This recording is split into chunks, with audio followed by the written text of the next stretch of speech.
want to say shalom to everybody. Thank y'all for gathering together.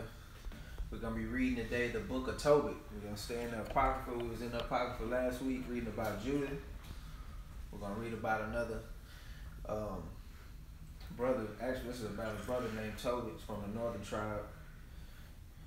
We're going to read the introduction first.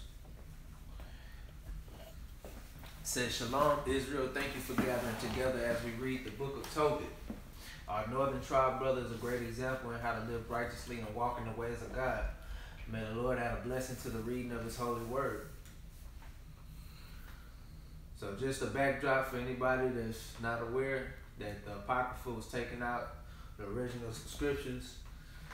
You got a lot of people today, it's in the churches, they don't subscribe to the Apocrypha, but it is part of the Holy Scriptures. And it's basically the middle of the book that's taken out. And it's just like you take out the middle of anything, you're not going to get the full grasp of what's going on. If you read any book and the big chunk of the middle is missing, you ain't going to realize what happened from the beginning to the end. You're not going to have a full story. So this was a part of the Bible. If you buy a 1611 Bible, it's going to have the Apocrypha dead in the middle of the Bible, proof that it was in the Bible. Also, if you get a good tool to have for Israelites for studying is the Zondervan Bible Dictionary, and if you go in there, it'll tell you when King James translated the Bible that they had scholars that broke down all the scriptures, and they had a certain amount for the Old Testament, the Apocrypha, and the New Testament. And they broke down the scriptures and then translated it from the Hebrew to the English version. So just get that also in your spare time. So we're going to start in Tobit chapter 1. We got some reading to do, but it's not that long of a book. And we'll go through some precepts also within this story. So we're going to start in Tobit chapter 1. When we get down to verse 8, I want you to stop after verse 8. Tobit chapter 1, verse 1. The book of the words of Tobit, son of Tobiel, the son of Ananel, the son of Aduel, the son of Gabiel, the son of Saziel, of the tribe of Naphtali. So this was the tribe of Naphtali. If you look at the 12 tribes chart, you'll see that they are one of the tribes of Israel. We rarely hear about this specific tribe. I don't think we've touched on too many people from Naphtali. But this brother was from the northern tribe. I believe, according to the chart, these look like your Argentinians. But we know it's one of the Hispanic/Native American tribes. Anybody know what Tobit would be in the Old Testament?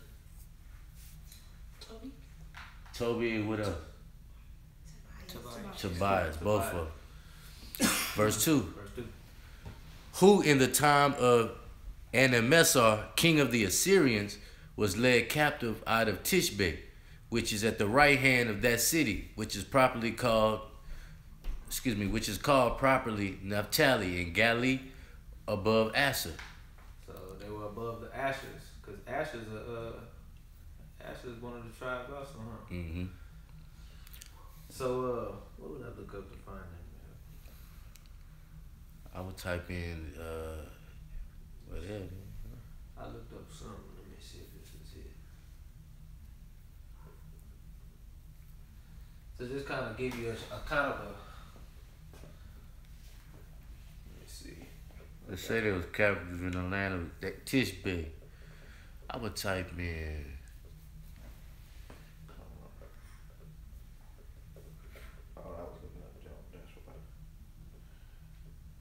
What was the name of that king? Go back. Enemessar, king. Enemessar.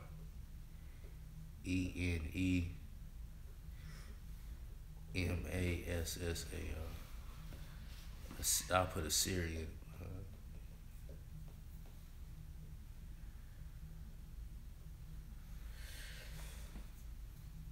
Let's see. So it said were led captive out of Tisbe, which is at the right hand of that city, which is properly called Naphtali in Galilee, above Asa. So they was led out of where they was at originally. Tisbe. Let me see if I can find it. They go Asa. Easy. Not showing it on there. Type Tobit map. See if that pull it. It was just a second. Just want to give y'all a visual of where they was at. Somewhere around there though, because this is some.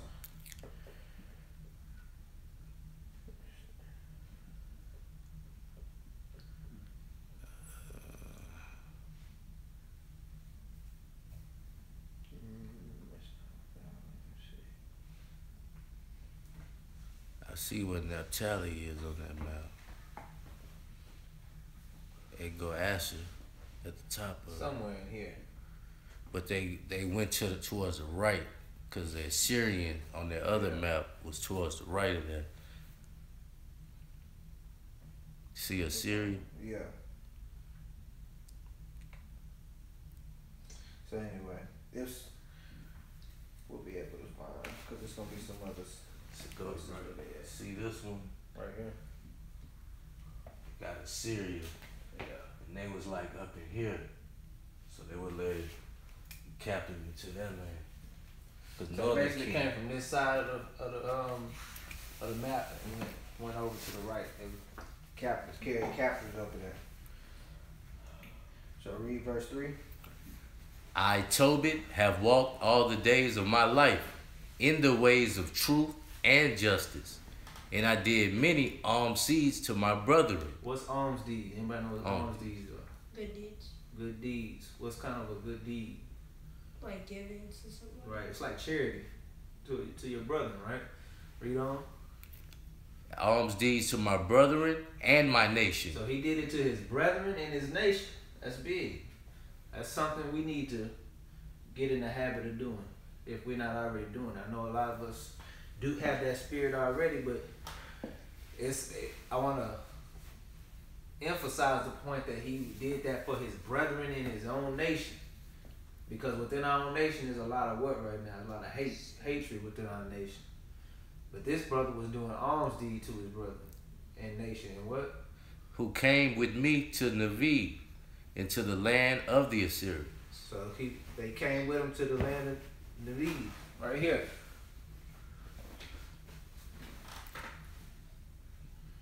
In the beginning of verse 3 it said, he walked in all the days of his life in the ways of truth and justice. So he knew the truth, and he lived according to the word. Read verse 4.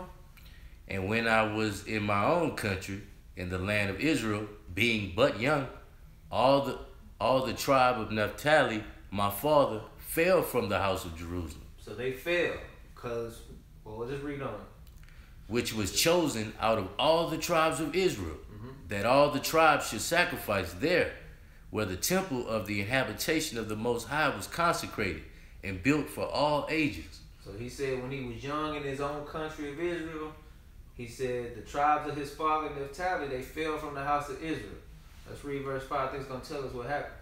Now all the tribes which were together revolted, and the house of my father Naphtali sacrificed unto the heifer Baal. So y'all have heard that name before. What is a heifer? A female camel. Exactly. Y'all remember that golden cat? The cat. Oh yeah, I remember the cat. But I don't remember. So they was doing what? It's idol worship, right? It's idolatry. They was doing. They was heavy in that. Remember, this is the northern tribe brother. So remember, we've talked about these things about how they fell off, and they was the first to fall into all that idol worship. He's giving you the first hand account because that was his people. Verse 6. But I alone went often to Jerusalem at the feast, as it was ordained unto all the people of Israel by an everlasting decree. So remember last week, Ms. Keisha, we talked about the 3 times a year. If it wasn't last week, it was the week before that. The 3 times a year where they were supposed to go back. All men had to go back. He went. He said, I alone went to often to Jerusalem. So his people, they wasn't going with him. He went alone. because they was into that idol worship. But he still kept the commandments. So letting you know what, not all of the northern tribe fell off. It was always gonna be a remnant that was keeping the commandments and doing what they're supposed to do. But a majority of them fell off and was worshiping idols and stuff like that. But this brother wasn't. How many people in your family keeping the feast? Out of all your family? Just How many people in your family making sure? How many people in your family? It's a small number. So the same thing this brother going through is what we going through. This brother was going through. Mm-hmm. Read on. Having what? Having the first fruits and tenths of increase with that which was first shown, and them gave I at the altar to the priests of the children of Aaron. The first tenth part of all increase I gave to the sons of Aaron, who ministered at Jerusalem. What tribe did Aaron come from? Were the original priests?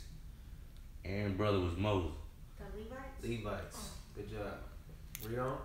And another tenth part I sold away, and went and spent it every year at Jerusalem. What that mean, y'all? He said he gave a tenth part. What does a tenth mean? Y'all know what that means? He tied? They tied. He's tied. So he said he gave a tenth to the sons of Aaron, the Levites, and he took another tenth. So 10 plus 10 is what? 20%. He took 20%. Keep going. Oh, excuse me. And another 10 part I sold away and went to spend it every year at Jerusalem. That second tent to spend at Jerusalem. Because that we about to get into that too in just a minute. Read verse 8 though. And the third I gave them to whom it was meet, as Deborah, my father's mother, had commanded me. Who is his father's mother? That would be considered what? His grandmother. His grandmother. She had commanded him to give unto them it was meat, meaning to them it was good to do. Basically a charity, the alms deed that he was talking about. Because what? Because I was left an orphan by my father. So he didn't have his father around. So his grandmother was raising him. Grandmother was keeping him up in the word. So let's we're gonna read 30%, y'all. He gave 30% of his money. Not his money, but crops and whatever he was selling that off. Whatever he was selling that off and helping people out with that. 30% of his earnings, whatever it could be, crops, money, or whatever. We got grown folks picture fit over having to give 10% to help somebody. But we about to read the verses on tithing. So Deuteronomy 12, 22 through 29. Oh, my bad. I was jumping the gun.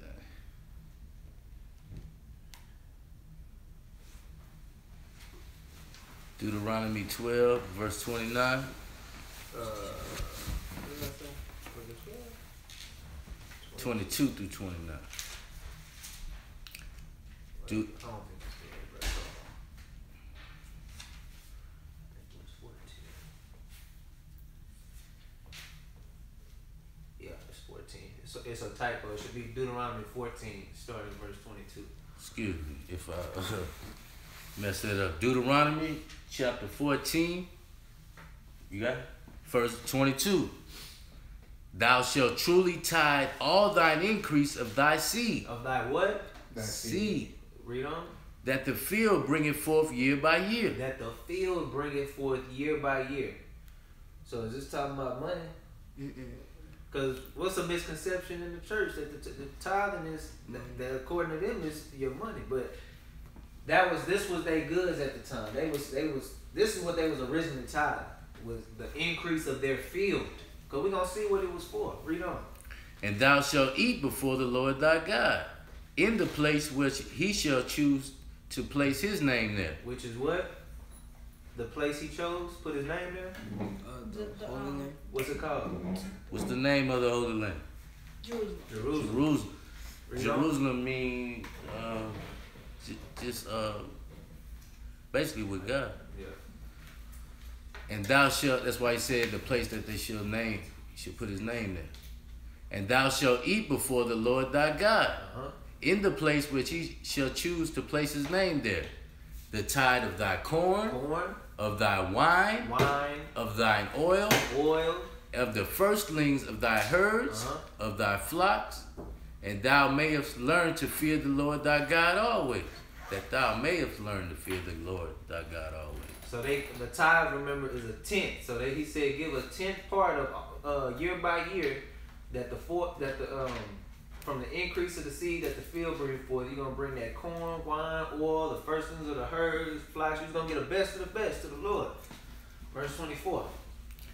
And if thy way be too long for thee, but if the way be too long, so that thou art not able to carry it, so you can't carry all those goods with you because the way is too long, or if the place be too far from thee, which the Lord thy God shall choose to set his name there, when the Lord thy God have blessed thee, then shalt thou turn it into money. So turn it into money. Remember, Tobit, he said he sold some of it off, right? And he would go spend at Jerusalem. Read on. What's it gonna say? And bind up the money in thy hand, and shall go unto the place which the Lord thy God shall choose. Read 26. And thou shalt bestow that money for whatever thy soul lusteth after, for oxen, or for sheep, or for wine, or for strong drink, or for whatsoever thy soul desires. So we just read that, right? Read that again in in Tobit when we was at verse 22. Read verse 7. The first 10 part of all thine increase I gave it to the sons of Aaron, who ministered at Jerusalem. Right. Another 10 part I sold away, and went and spent it every year at Jerusalem. That's what we just read. We just read that right here in Deuteronomy in verse 25. That then thou shalt turn it into money, bind up the money in thy hand, shall go into the place which the Lord shall choose. You're gonna bestow that money for whatsoever thy soul loves out. So he spent his money on whatever. He was in Jerusalem. It was a feast time. So he could buy wine, strong drink, oxen, sheep. But he also gave a third tenth to the people that was that needed it, that it was good to do to. So finish out 26. And thou shalt eat there before the Lord thy God, and thou shalt rejoice, thou and thine household. Read on. And the Levite that is within thy gates, thou shalt not forsake him, for he have no part nor inheritance with thee. So the 10th part was the first 10th. The 10th was for the tithe was for the Levites. Who did he give it to? The sons of who? Aaron. The sons of Aaron, who was a Levite, right? Man, that boy was tight on the laws, huh? So he knew exactly he knew the laws. Remember, he said he walked in the ways of truth and justice all his life. It's a northern tribe, brother. Keep that in mind. And they said the reason we gave it to him was why? For he had no part nor inheritance with thee. The Levites didn't have an inheritance. They remember all the tribes except for them got some land because their job was to minister to everybody. So everybody else was taking care of them. Their inheritance was you taking care of them. That's not what they depended on. There's no land called Levi on those maps. The Levites is like salt scattered all over. They had to do the sacrifices every year. The Day of Atonement, they was the one doing all that. Every time they was doing that. They was the priests, the ministers. They didn't have an inheritance. Read 28 and 29. Verse 28. At the end of 3 years thou shalt bring forth all thy tithe of thine increase the same year, and shall lay it up within thy gates. And the Levite, because he have no part nor inheritance with thee, and the stranger, and the fatherless, and the widow, which are within thy gates, shall come and shall eat and be satisfied, that the Lord thy God may bless thee in all the works of thy hand, which thou doest. So that boy Tobit was on note, because guess what? Not only did it say it was for the Levites, it had the stranger, the fatherless, the widow that was within thy gates. So that's what that tithe was for. They're not using that tithe today for that. The people around that, when you go look into these churches, the neighborhood, these churches, and you got this big old church that look glorious. It got all the nice things in there, but the slums are all around it. People poor out there, crackheads. People ain't got no place to stay. They supposed to be bringing everybody around. I'm not saying all the churches do that. Some churches do have ministries where they do that. But you got a lot of them out here that they take all the money and they're not doing none of this. Verse 29, they not feeding nobody. All the money's supposed to go in and then they distribute to whoever in need. Now all the money's going in and the pastor and the church is the one eating. and everybody living in the same estate they in. And so right now, is there a Levitical priesthood right now? Do we still have Levi? First of all, are we sacrificing anything right now? No. Because Christ is the sacrifice, last sacrifice. So there's no Levitical priesthood. So technically, the law of tithing is done away with at this point. But you still give your alms deed and offering. But actual tithing was for the Levites. That was who it was for. And all these other people, the widows and fatherless that needed it. So we still do that part. We still gonna give to the fatherless and the widow and the whatnot. But we don't have Levites sacrificing and ministering to us anymore. We all priests now. Christ is the high priest, and we just doing the Lord's work and pushing the truth and all of that. But we don't get paid for that. We do alms deed to help everybody else. So just to show y'all, giving y'all the law on tithing. He knew the law. Tobit knew it. But I'm just showing you today, we don't go by, they don't read these verses. They're not going to show you all of that. So let's read on, verse 9.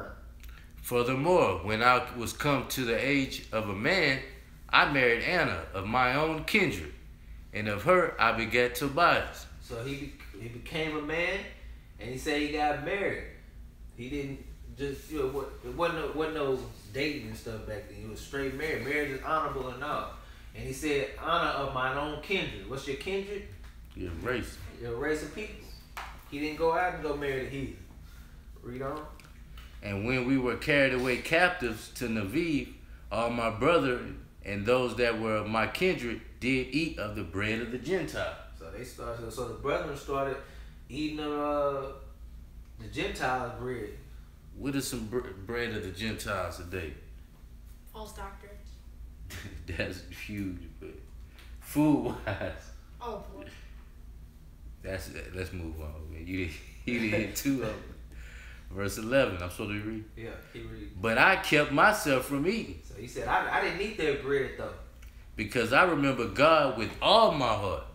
He was one out of a whole family that, because remember he said, I went alone to Jerusalem. He said, all my fathers and all that, they was in that idol worship. They wasn't coming back to Jerusalem like they were supposed to. But that was dealing. And if you remember, I think the story is, because when they split, I forgot who was the king over the northern tribe. He set up wicked Levites or people to be on top. And he didn't want them to go back to Jerusalem because he knew they was going to start going back to the righteous laws. He was trying to be wicked. He built false gods in their land. Exactly. So obviously this man right here was like, man, forget all that. He ducked off and went on to Jerusalem anyway because he knew the laws. He's like, I'm going back. I don't know what I'm supposed to be doing. So read on. Verse 13. And the Most High gave me grace and favor before and in a mesa, so that I was his purveyor. Let's look that up real quick. So he gave him grace and favor because he was keeping the laws.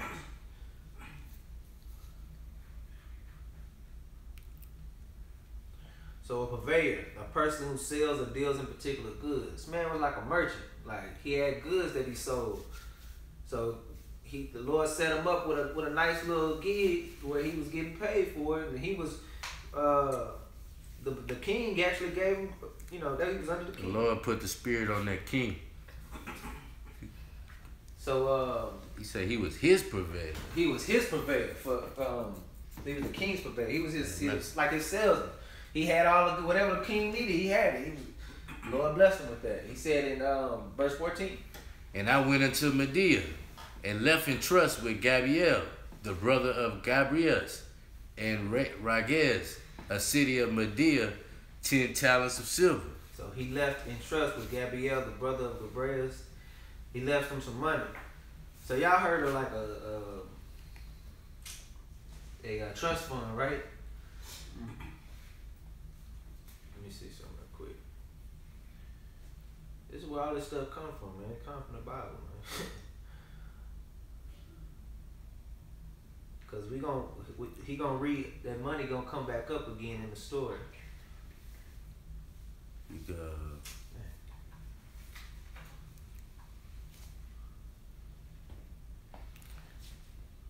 So man, even like this guy was in slavery just like we is. So even though you're in slavery, do good, cause the Lord can still set you on it above high. trust fund. It says the fund consisted of assets belonging to a trust held by the trustees for the beneficiaries. But in that time, it wasn't given to like now they do it like for with banks and stuff like that. He went to a brother. He went to where did it say he went? To Gabrielle of his who was it? He said, yeah, I left in trust with Gabrielle, the brother of Gabriel. Obviously, this man was an Israelite. Exactly. He left him the money. He left him 10 talents of silver. So I've been showing y'all this. It's showing he said, I left in trust. That's where the trust funds come from. That's exactly what it is. Verse 15. Now when Anamesar was dead, Shecherubim, his son, reigned in his stead, whose estate was troubled, that I could not go into Media. Read on. And in the time of Anamesar, I gave many alms to my brethren, and gave my bread to the hungry, Read on. and my clothes to the naked. And if I saw any of my nation dead, or cast about the walls of Neviv, I buried him. So he was doing good deeds, man. He was feeding the brothers. He was giving them clothes, burying them if he saw them dead, man. Because it's a curse to have your body laid out there and you dead. You're supposed to get a proper burial. So he was doing those deeds for his brother. And remember, he said the king that gave him a nice position, he died. His son came in instead. What story that kind of reminds you of? Y'all remember in Exodus when you had the king that was when Joseph was in charge? Then he died, and the next king came up, didn't know who Joseph was, and ended up putting hard bondage on the people. Man, that's exactly what they was going through. He said he troubled my estate. He said I could not go into Media. It wasn't like it used to be. It wasn't like it used to be. He couldn't do the things he used to do. Because this wicked king came up. So verse 18. And if the king Sennacherib had slain any when he was come and fled from Judea, I buried them privily. So he had to do it in secret. He couldn't bury them out in the public. He had to kind of, be slick about it. Wait That's till what night privily falls. is. For in his wrath he killed many, but the bodies were not found when they were sought for of the king. They couldn't find them bodies because he was Give secretly them burying them, man. They were like, man, what these bodies after we just knocked off? And Let's see. So 19, read it real quick. And when one of the Nevivites went and complained of me to the king, that I buried them and hid myself, understanding that I was sought for to be put to death, I withdrew myself for fear. So somebody went and hated on him and told him, hey man, this dude out here burying these bodies, man. So he knew that he had to hide, man. He had to get up out of there. Verse 20. Then all my goods were forcibly taken away. So remember, he was a merchant, right? He was selling stuff. He said all his goods got taken away. Neither was there anything left me, besides my wife Anna and my son Tobit. So all he had left was his family, man. Remember, he started off good. He could afford to give 30% to everybody and still be good. So now when they found out he was doing good with those resources, they took it all away from him. Mind you, this is a righteous brother. So what's this telling you, man? Even righteous people gonna go through hard times. We in captivity. Everything might not be peachy. You might be making good money. You might have a nice position, eating good. And then something changed. Maybe your supervisor changed. I done had it at my job. Supervisor get fired, you get new people in charge. They change everything up. Nah, man, we ain't doing it that way. I know you was the person under me, but now, you gotta do something else. You might get demoted. It might not have nothing to do with you. It's just the Lord's doing, man. Some people also hate when other people are doing good. Like they want you to act like idiots or thugs, or they don't want to see you out here prospering and changing your people for the better. So 20. Go ahead and read the last two verses. 21. And there passed not 50 days before two of his sons killed him. So that king got knocked off. He was so wicked, he got knocked off. His own sons killed him. And they fled into the mountains of Ararat. And Sargi-Danas, his son, reigned in his stead, whom appointed over his father's account, and over all his affairs. Achiarius, my brother, Anel's son. Which would be who? His nephew. His nephew. So the next person in charge came up and actually set up his nephew over his affairs, over his accounts. And Achiarius entreated for me. I returned to Navid. Remember, he left. He had to get up out of there, man. He said, so his nephew went and called for him. Hey, man, come on back. He got me second in charge now. Man. I got you, man. That's how we supposed to look out for each other, man. These brothers, man, they knew what time it was. Read on. Now, Achiarius, was cupbearer and keeper of the signet and steward and overseer of the accounts. And Chardanus appointed him next unto him, and he was my brother's son. So he was second in command. Because remember, at first, who was second in command? The king's son. Who we reading about? Tobit. Tobit. He was the one next up to, he was the purveyor for the king. Mm-hmm. He said he set him up in a nice position. Now his nephew came up and said, man, let me go holler at my uncle. Tell him to come back. Come on back, man. They got me second in command now. I'm over all of this. He had a lot of duty.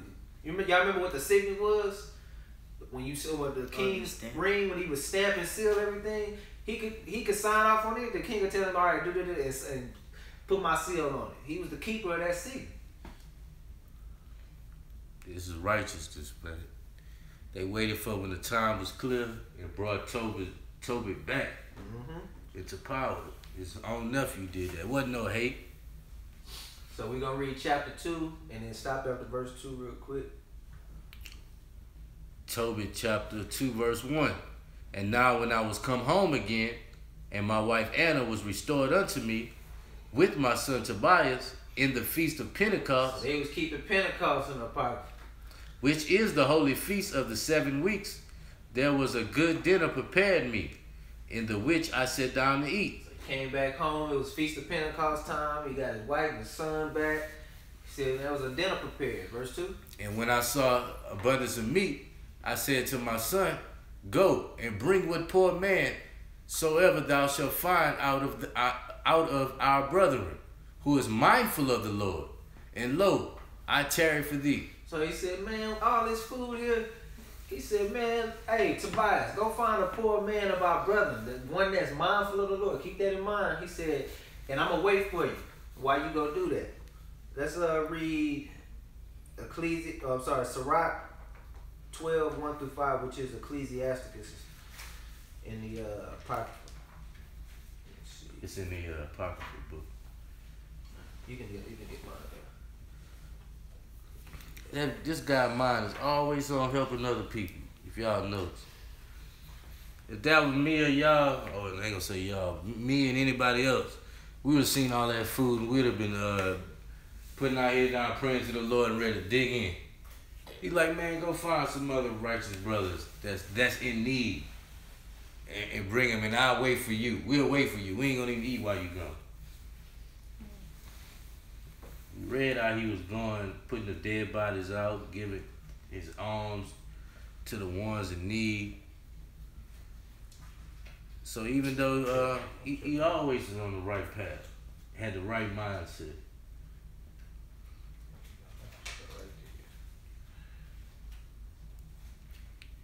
So Ecclesiasticus 12, 1 through 5. I'm just trying to show y'all this man was in the spirit. Verse 1. When thou wilt do good, know to whom thou doest it, so shalt thou be thanked for thy benefits. So know who you doing good to. Read verse 2. Do good to the godly man. To who? Godly man. To the godly man. And what? And thou shalt find a recompense. And if not from him, yet from the Most High. So find a good man that's in the word to do good to. Or at least it's somebody that's mindful of the Lord. Because what did he say? He said, go find you a man of your brethren that's mindful of God and bring him on to the feast. We're going to feed that man. A poor man. Somebody that's... Because there's a lot of poor brothers in the truth too. It's brothers that ain't got everything, man. If you know somebody that's in the truth, and and they ain't doing as good, that should be the first person you should be trying to help. Because they in the word. They trying to do right. Verse 3. Verse 3. There can no good come to him that is always occupied in evil, nor to him that giveth no alms. So you ever notice somebody you try to help out constantly that's not in the word, that's a sinner, that's in the world, He said, can't no good come to that person. They always occupied in evil. No matter how much money you give them, they constantly find themselves in the same situations.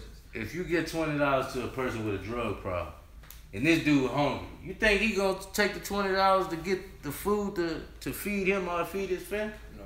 They gonna take it to get drugged. Because they always occupied in evil. They're not trying to live righteously. So your help is going away. You're wasting your time and your money trying to help this person. Read on, verse 4.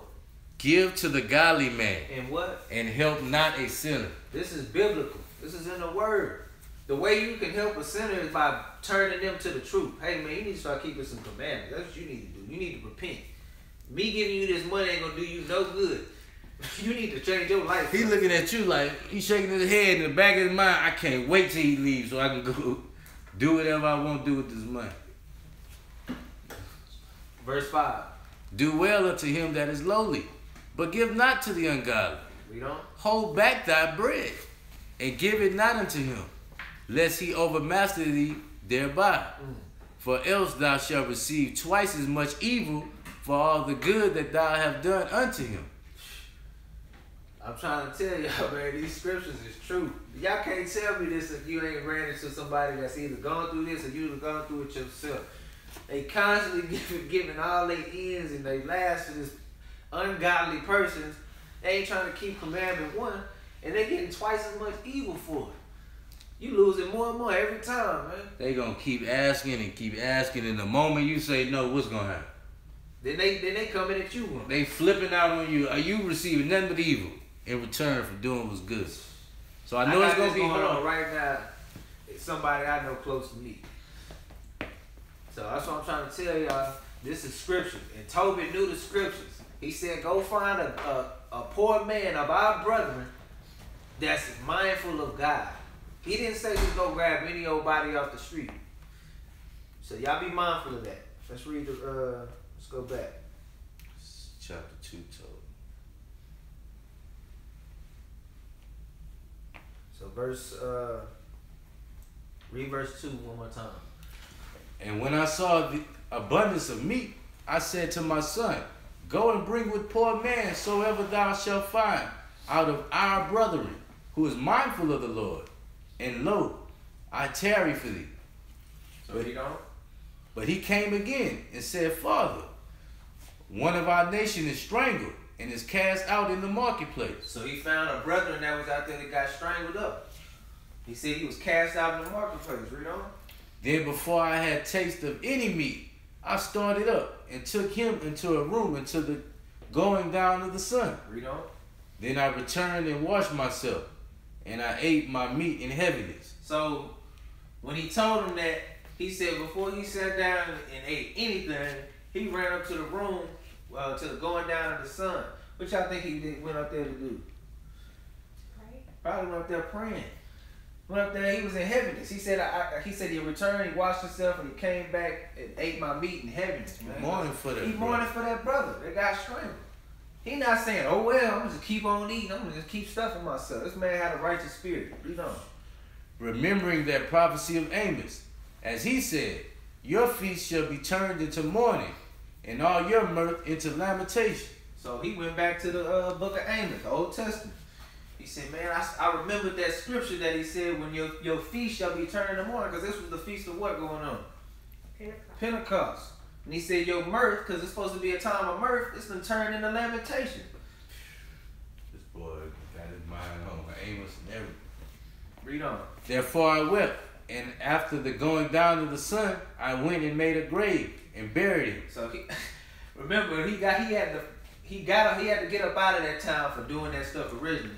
He said after he was done, he went and made a grave and buried that man too. Read on. But my neighbors mocked me and said, this man is not yet afraid to be put to death for this matter, who fled away, and yet, lo, he buried the dead again. So his neighbors over there making fun of him. Man, this man's stupid. Didn't he just get ran up out of here before for doing that? And he gonna come back doing it again. Burying the dead and stuff. Man, leave that alone, man. But this man knew. He was like, nah, I'm not about to let my brother lie out there in the street, man. I'm about to bury him. Verse 9. The same night also, I returned from the burial and slept by the wall of my courtyard. Being polluted, my face was uncovered. Read on. And I knew not that there were sparrows in the wall. What's a sparrow? It's a bird. Read on. And my eyes being open, the sparrows muted warm dung into my eyes. One of the boys. What's done? Poop. Poop. Dog. I mean, sorry. Bird poop. So he said he didn't know the sparrows was there, and my eyes being open, they basically pooped into his eyes. And what happened? And all the whiteness came in mine eyes. So basically gave him like a blindness in his eyes. And I went to the physicians, but they helped me not. So he went to the doctor, but they couldn't do nothing for him. Moreover, Archijarius did nurture me until I went into Elamias. So Archijarius, that was his nephew, remember? The one that was second in charge. So he said he nourished him. He tried to help him as much as he could. And then he went back to Elamias, which was another little town. And what? And my wife Anna did take woman's work to do. Why is that important? Because guess what? This man just got blinded, right? So now, he said now the wife had to take some work to do because he was about to be down for a while. He couldn't see. The man of the house was supposed to be what? Supposed to be the provider, right? He was working. The provider's not blind. So now his wife had to take women's work to do. Because what? Guess what? The bills don't stop. You still in captivity. Read on. And when she had sent them home to the owners, they paid her wages and gave her also besides a kid. A kid is like a Young goat. A young goat. So they paid her for her work and gave her a goat. Read on. And when it was in my house and began to cry, This kid the little goat started crying. I said unto her, from whence is this kid? Where you get this little goat from? Is it not stolen? You stole this? Render it to the owner. For it is not lawful to eat anything that is stolen. So he over here thinking that she done stole something. He blind. He probably losing it this point, man. He going through it. Read on. But she replied unto me, it was given for a gift, more than the wages. So they paid me, plus they gave me this goat as a gift, just for my work. Read on. Howbeit, I did not believe her, He didn't believe her though. but bade her to render it to the owners. Read on. And I was abased to her. So he was probably upset with her. But she replied unto me, where are thine alms and thy righteous deeds? Behold, thou and all thy works are known. So basically what she was saying was, look, don't you remember all the good stuff you done for your brothers and people around here? All the righteous deeds you did? That's known around everybody. They know us. Like they knew that somebody else was taking care of them because of the stuff that he was doing for everybody else. He come back around. He over here, at the moment he down, he done got blinded. He don't, he trying to do the right thing, but he didn't know that she didn't steal that.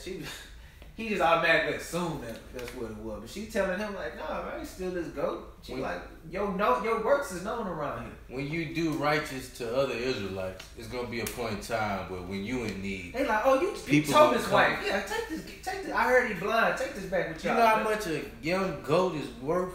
That's why she said it's worth more than the wages they gave. Right. So it's just showing you that your works don't go unseen. Even though you might be doing, because remember, he was burying people in secret. He was giving alms. He was doing a lot of good. But that don't go unseen. The Lord see all of that. You might not think you're going to get rewarded at the moment. It might be a time when you need it. Somebody else going to look out for you. So that's what she was telling me. So let's go on.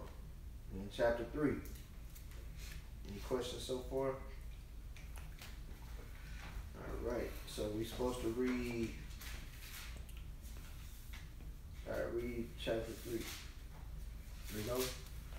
Then I being grieved did weep, and in my sorrows prayed, saying, O Lord, thou art just in all thy works, in all thy ways are mercy and truth, and thou judgest truly and justly forever. Read on.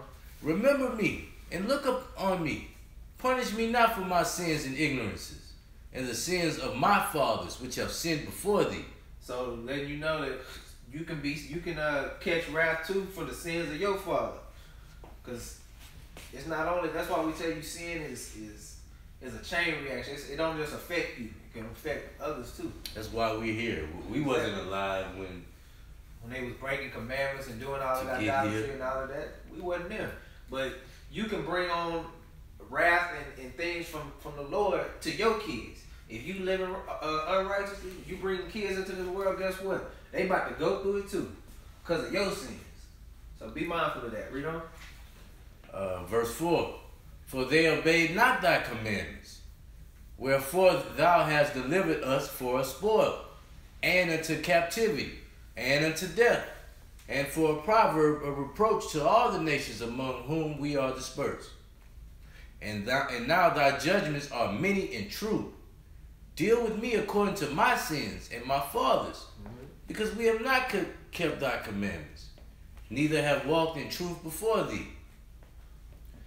Now therefore deal with me as seemed best unto thee, and command my spirit to be taken from me. So he was praying for the Lord to take, to basically he didn't want to live no more. He was weeping. He was at a down point in his life. Read on. That I may that I may be dissolved and become earth. Ash to ash, dust to dust, going back to the earth. For it is profitable for me to die rather than to live, because I have heard false reproaches, and have much sorrow, commanded thereof that I may now be delivered out of this distress, and go into an everlasting place. Turn not thy face away from me. So basically, the man was just at a down point. He went and prayed to the Lord. He said, man, I'd rather die than be living through all this stress. I'm blind now. I'm in captivity. I'm a reproach. People mocking me out here, man. And it was just a bad time. We done probably had them feelings. But let's read on. Let me see. This guy froze up. Hold on a second. Brother, depress a little bit. You can hear it in the speech.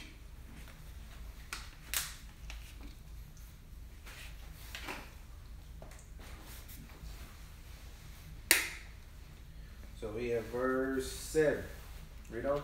And it came to pass the same day. So that same day, that in Ecbatani, a city of Medea, Sarah, the daughter of Raguel, was also reproached by her father's maid. so another Israelite in another town was praying also, was being reproached, was being taunted by her father's maid. So these workers for her was taunted. Read on.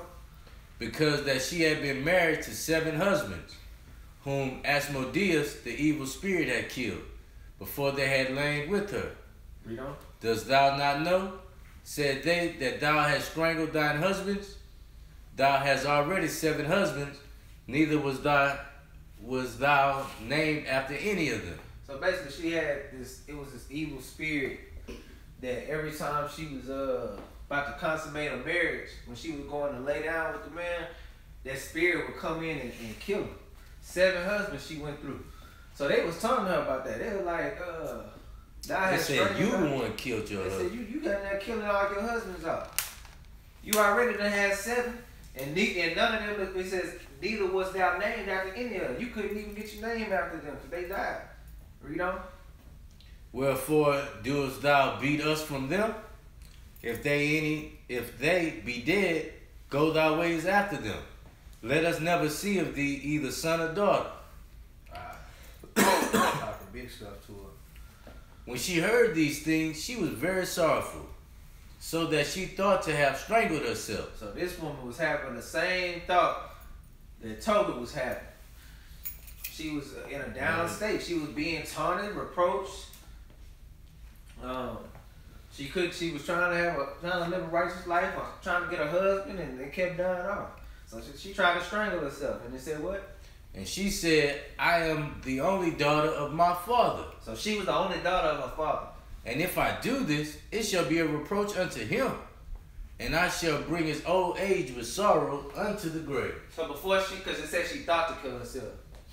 And so she thought, before she did it, she was like, man, hold on. I'm the only daughter of my father, and if I do this, it's gonna be a reproach unto him. They're gonna be making fun of him then. And it's gonna bring his old age to sorrow. He gonna be sorrowful. That's like me one of us having our only child kill themselves. Man, you gonna be hurt behind He's that. an old age, so it'll lead to complications. He Right. probably wind up dying. You bring this more on. Read on.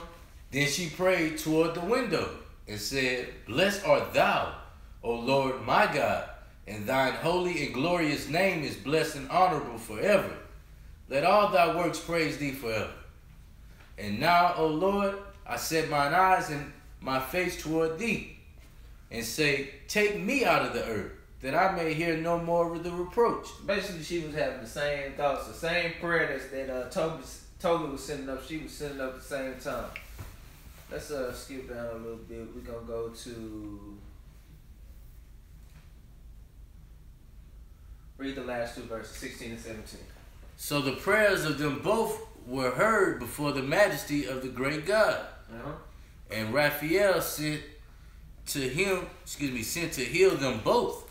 That is, to scale away the whiteness of Tobit's eyes, and to give Sarah the daughter of Raguel for a wife to Tobias, the son of Tobit, and to bind Asmodeus, the evil spirit, because she belonged to Tobias by right of inheritance. The same self-time came Tobit home, and entered into his house. And Sarah, the daughter of Raguel, came down from her upper chamber. So guess what? So the Lord heard both of their prayers, and Raphael, which is an angel, we're about to read more into that, was sent down to heal both of them. Basically, he's gonna end up taking the blindness away from Tobit, and he's sent to give Sarah, the daughter of Raguel, to Tobias, the wife. Tobias is who? His wife. Tobias is who to Tobit? His son. That's his son. So Sarah's the one praying. Sarah was over here praying in another town, which is another Israelite. We're gonna find out they from the same tribe also. She's gonna be Tobias. That's gonna end up being Tobias' wife, and they gonna end up getting rid of this evil spirit that was killing off all them husbands. And right, and she belonged to Tobias by right of inheritance. Meaning, right of inheritance meaning if a lady didn't have a child and her husband died, she was supposed to go to the next kin of that person. Next kin. So 7 kinsmen died. Now Tobias is next in line to be with her. Appreciate you breaking that down. Should have had that precept in there, but that's exactly right. That's why they were saying that, because he was the next. He was the next in line. So I have a question. Yes. It says, and to give Sarah the daughter of Raquel for a wife. I was thinking that was the same as the angel, but it's not. That was Raphael. Okay. Yeah. This is another brother. We're gonna find out who he is though. About to get into it, but before we go there, I want to read Psalms 34 and 12 because it said the Lord heard their prayers, right? You don't hear the prayers of the son. Well, spirit. Let me see. 34. Man, it ain't 34. What was it? Hold on.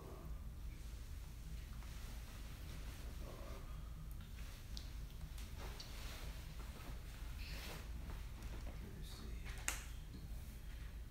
It was 34 and 15. Read Psalms 34 verse 15. Verse 15. The eyes of the Lord are upon the righteous, and his ears are open unto their cry. So remember, Tobit and Sarah was out there praying, right? And he heard their prayers and sent an angel down to heal them. So he said that it says right here, King David says, the eyes of the Lord are upon the righteous. So guess what? When you're doing right, he already looking, he already know what's going on in your situation. And he said his ears are open unto their cry. Because they was crying to the Lord. They was trying to get taken out. They was like, He answered their prayers immediately. Immediately. At the same time though. That's what I'm saying. You do righteous, pray to the Lord, man. The Lord see what's going on and he gonna hear your cries.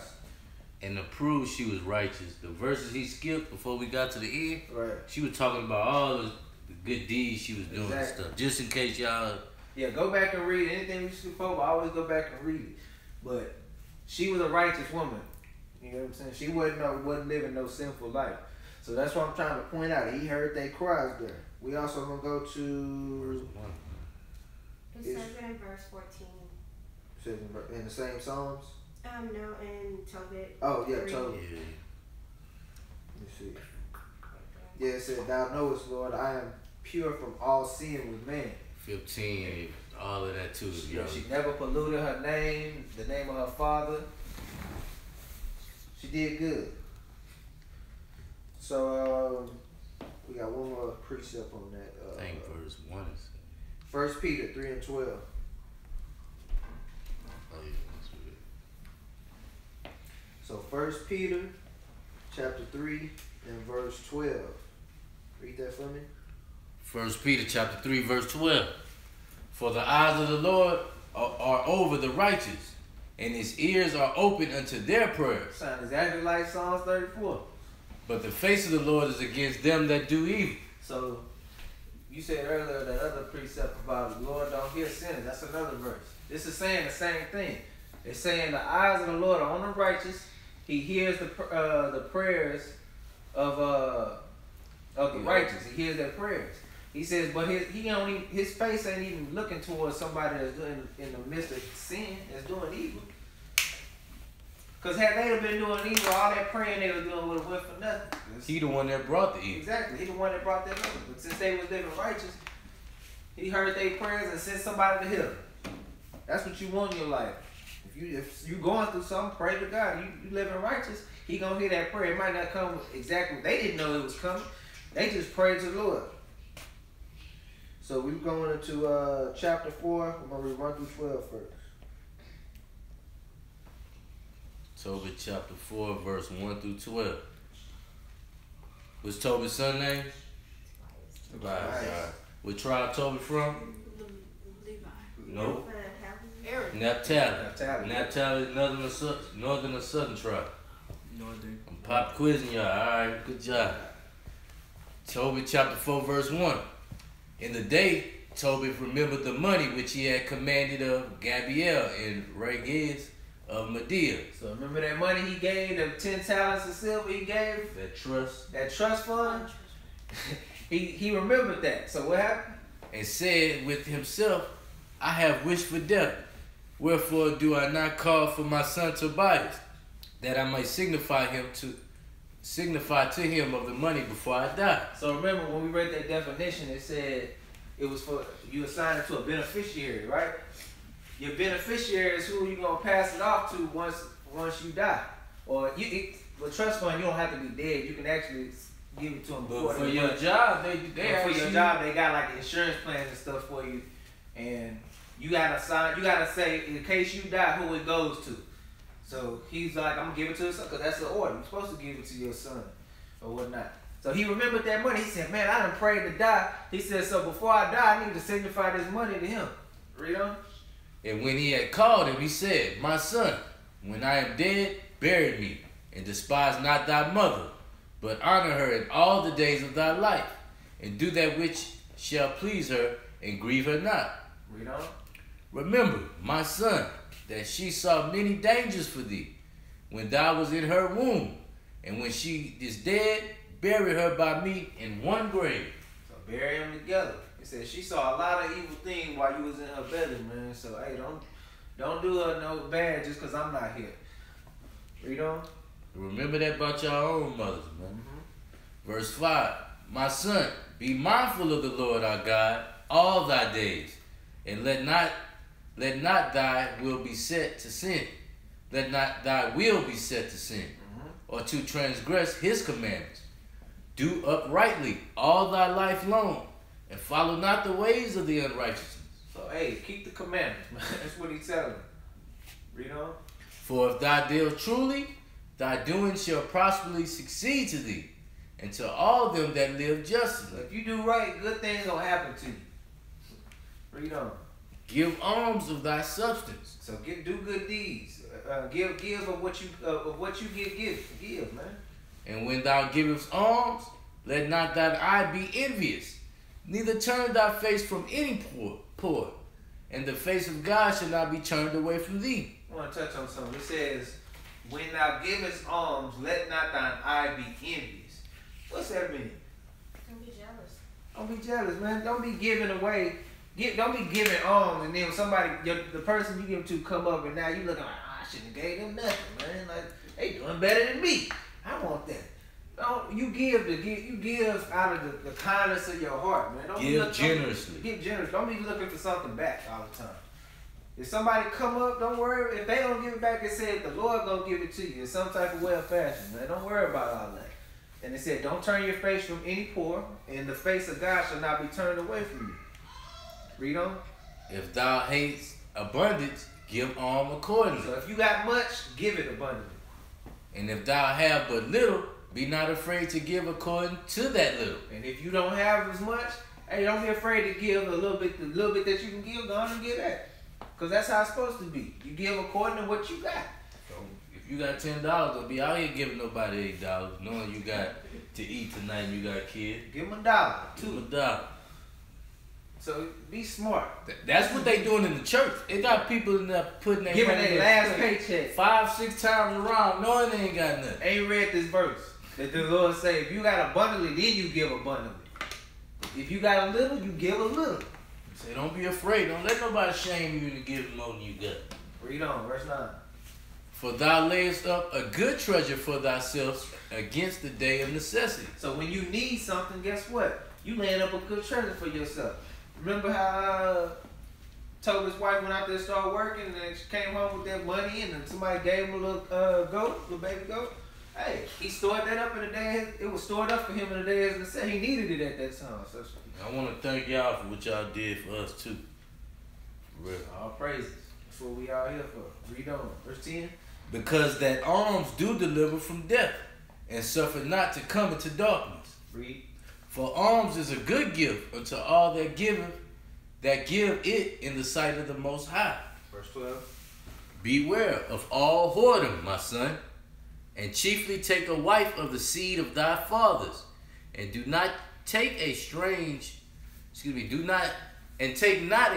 woman to wife, which is not of thy father's tribe. Right. For we are the children of the prophets, Which is Noah. Abraham, Isaac, and Jacob. Remember, my son, that our fathers from the beginning, even that they are married wives of their own kindred, and were blessed in their children, and their seed shall inherit the land. So, hey, he told them in verse 12, beware of all whoredom. And he said, mainly what you need to do is take you a wife of your seed, of the seed of your fathers. He said, and don't take a strange woman to wife. Was a strange woman to wife? Other nations. Name some. Edomites. Edomites, who else? They did. Red dots, what kind of Indian? From India? Yeah. Alright. One more. Asians, alright. That's good 3. Strange wives, but chiefly take one of your father's nation. So let's read Genesis 24, 1 through 4 real quick. Genesis We're going to see that he knew the word, and he wasn't the only one that said stuff like that. Read this verse, these verses. Genesis 24, 1 through 4. You want 1 through 4, yeah. And Abraham was old and well stricken in age. And the Lord had blessed Abraham in all things. So Abraham was getting old. And Abraham said unto his eldest servant of his house that ruled over all that he had, put, I pray thee, thy hand under my thigh. So this was a way for them to basically promise them to do something. We've talked about that before. Read on. And I will make thee swear by the Lord, the God of heaven, the God of the earth, that thou shalt not take a wife unto my son of the daughter of the Canaanites, among whom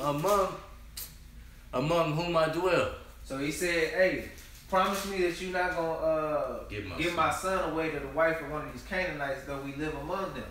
I know we living all around them, but hey, do not let him marry one of them. Read verse 4. But thou shalt go into my country and to my kindred. To my what? Country. My kindred. My country and my kindred, correct. My country and my kindred, and do what? And take a wife unto my son Isaac. So go where our people is at and go get him a wife over there. Tobit said the same exact thing, man. He figured he was about to die, and he's giving his son all the game before he died. He's like, hey, get you a wife of your tribe, man. How you think Tobit knew to say all the same things as Abraham? Because it's in the law. It's in the book, meaning somebody been what? Keeping Somebody must have taught him those laws. Somebody taught him, yeah. Somebody was teaching. Why you think we reading you Abraham and reading you Tobit? Because it's gonna be a time when you gonna have to do what? Just teach my son to. But you gonna have to have a wife one day, right? Mm-hmm. So we telling you the same thing. Go find a wife of your own kindred of the nation of Israel. We passing this down. Do we have to get away from our own tribe, or is it preferred by God that we do? You talking about from like if you Judah, gotta be Judah or whatnot? Yeah. Yeah, I mean, as long as they're Israelite, you good. He was telling them, hey, to keep that bloodline going, and plus, it was set up by God anyway because Sarah, who we was reading about, who we about to get more info on, the next in line for her to keep that inheritance on her from her father was Tobias. So he don't even, like, this was all set up by God anyway. It was the Lord set it up, but it's not a sin to be with anybody outside. You're supposed to get one of your own kindred, your own race, but if you can't find one of your own race, you can get another Israelite exactly from another tribe. But that's as far as you can go, man. You can't lead the 12 tribes of Israel. Exactly. So 20 and 21. Verse 20. This is the same as chapter 4 in Tobit. And now I signify this to they that I committed 10 talents to Gabriel, the sons of Gabrias at Rages in Medea. Mm-hmm. And fear not, my son, that we were made poor, for thou hast much wealth. If thou fear God and depart from all sin and do that which is pleasing in his sight. So he said, hey, don't be worried about the fact that we ain't got a lot right now. He said, because you got much wealth stored up if you fear God and if you depart from all sin and do which is pleasing in his sight. So he was basically he told him about that money that he gave, and he was just giving him game because he think, like I said, he had just prayed to God to take him out, that he wanted to die. So we had chapter 5. We're just gonna read 1 through 13. We're gonna pick up the pace a little bit. Just want to get y'all the full story. It's real good. Go ahead. Chapter 5, verse 1. Tobias then answered and said, Father, I will do all things which thou hast commanded me. Read on. But how can I receive the money, seeing I know him not? Read on. Then he gave him the handwriting and said unto him, Seek thee a man which may go with thee, whilst I yet live, and I will give him wages, and go and receive the money.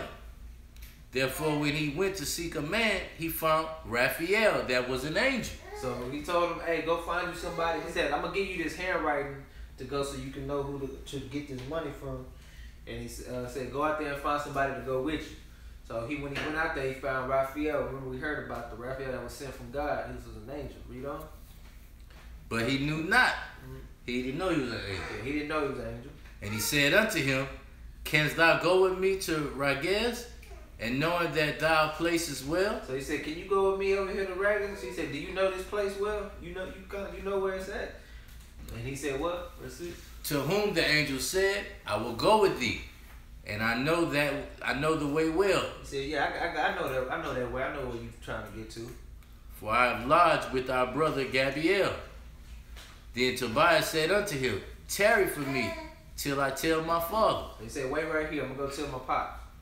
Then he said unto him, Go, and tarry not. So he went in and said to his father, Behold, I have found one that will go with me. Then he said, Call him unto me, that I may know of what tribe he is, and whether he be a trusty man to go with thee. He wasn't just about to let his son walk off with any of your body. He said, I need to see what tribe this man from. Verse 9.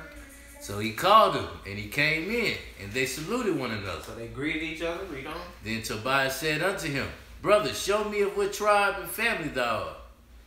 To whom he said, Dost thou seek for a tribe or family, or a hired man to go with thy son? So the angel asked him, he said, did you come over here to ask me what tribe I was from? Or are you just trying to hire a man to go with your son? Then Tobias said unto him, I would know, brethren, thy kindred and name. He said, I need to know your I just need to know what tribe you from and your kindred, man, and your name. Read on. Then he said, I am Azarias, the son of Anias the Great, and of thy brethren. So his name is right. He's an angel, Raphael. He says, "My name is Azarias. I'm the son of Ananias, the great of thy brother." Somebody in your tribe. Read on. Verse 13. Then Tobit said, Thou art welcome, brother. Be not angry with me. Be not now angry with me, because I have inquired to know thy tribe and thy family.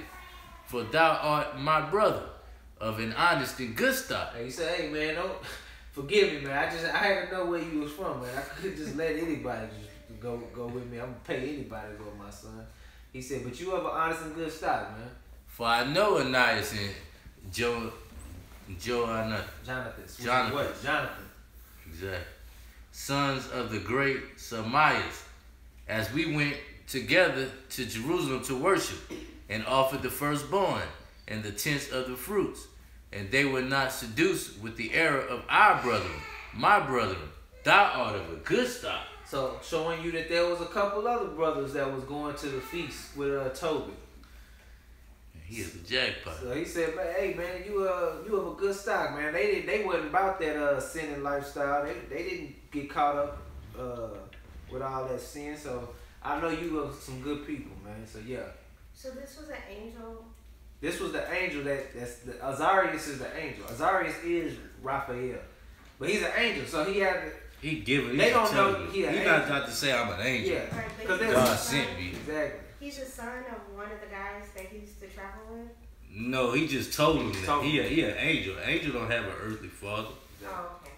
But he had to tell him that to get the trust of him. I mean, he's still helping them out, so they don't know. Like he said, he couldn't just come out and say, "Hey, I'm an angel of God." That man would have. He probably would have bugged out, man. He would have like, "Hold on, man. Get up out of here, man. You ain't no angel of God." You know how brothers get.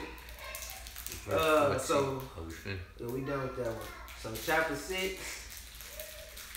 We'll go back and read the rest of the verses. We're gonna go to chapter 6. So what is the angel real name? Raphael. Raphael. Oh, I'm sorry. But he's going by Azarias. Mm-hmm.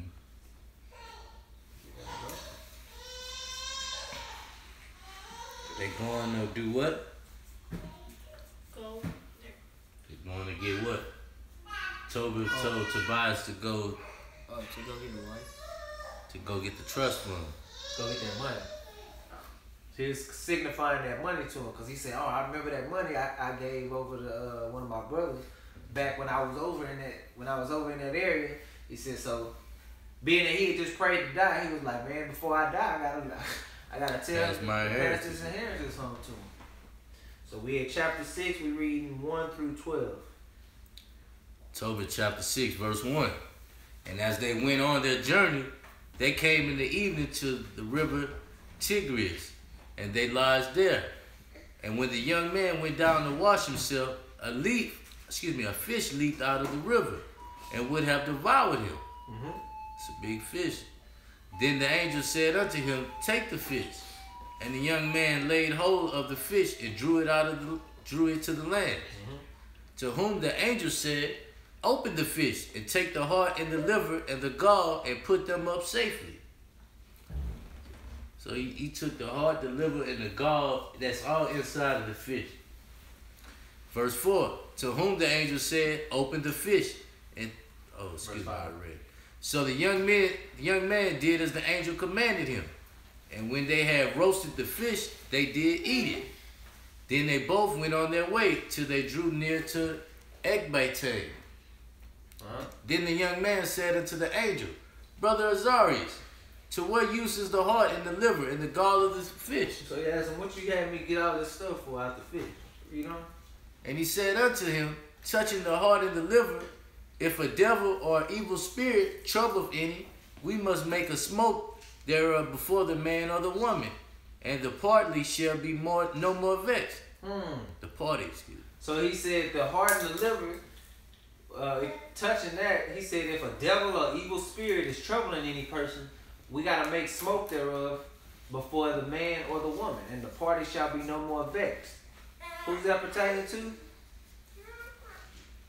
Who do we read about that? Who had an evil spirit on? An evil spirit on him. The daughter. That was Yes. pregnant. What was her name? You remember? Not Anna, huh? No, it was Sarah. Sarah, excuse me. So Sarah, that's pertaining to her. Remember that angel was sent to heal both Sarah and Tobias. Who was Sarah from? Like that, she kept on getting mocked. Oh, when She- Every man she was with died. Exactly. She kept every time she was trying to consummate the marriage, and she It was said doing she it. had an evil spirit on her. Right. So we read now, he said, when you ever have a heart and a liver, if you make a smoke with with those parts, that lady won't be no more vexed. Right. So And- verse 8. And as for the gall, it is good to anoint a man that have whiteness in his eyes, and he shall be healed. Which is who? Tobias. Tobias, his pops. Verse- Tobit. Yeah, Tobit. Tobias is dad. Son. Tobit. Tobit is the daddy. Tobit is the dad. Tobias is the son. So Tobit, the daddy, had the blindness. Right. What is a gall? It's like on the sides, I think. I don't know, man. That's a good question. So let me see real quick. They was going here. This is where they was going to Ecbatana. I think they was where was they at? The river of Tigris. It's Tigris, the river.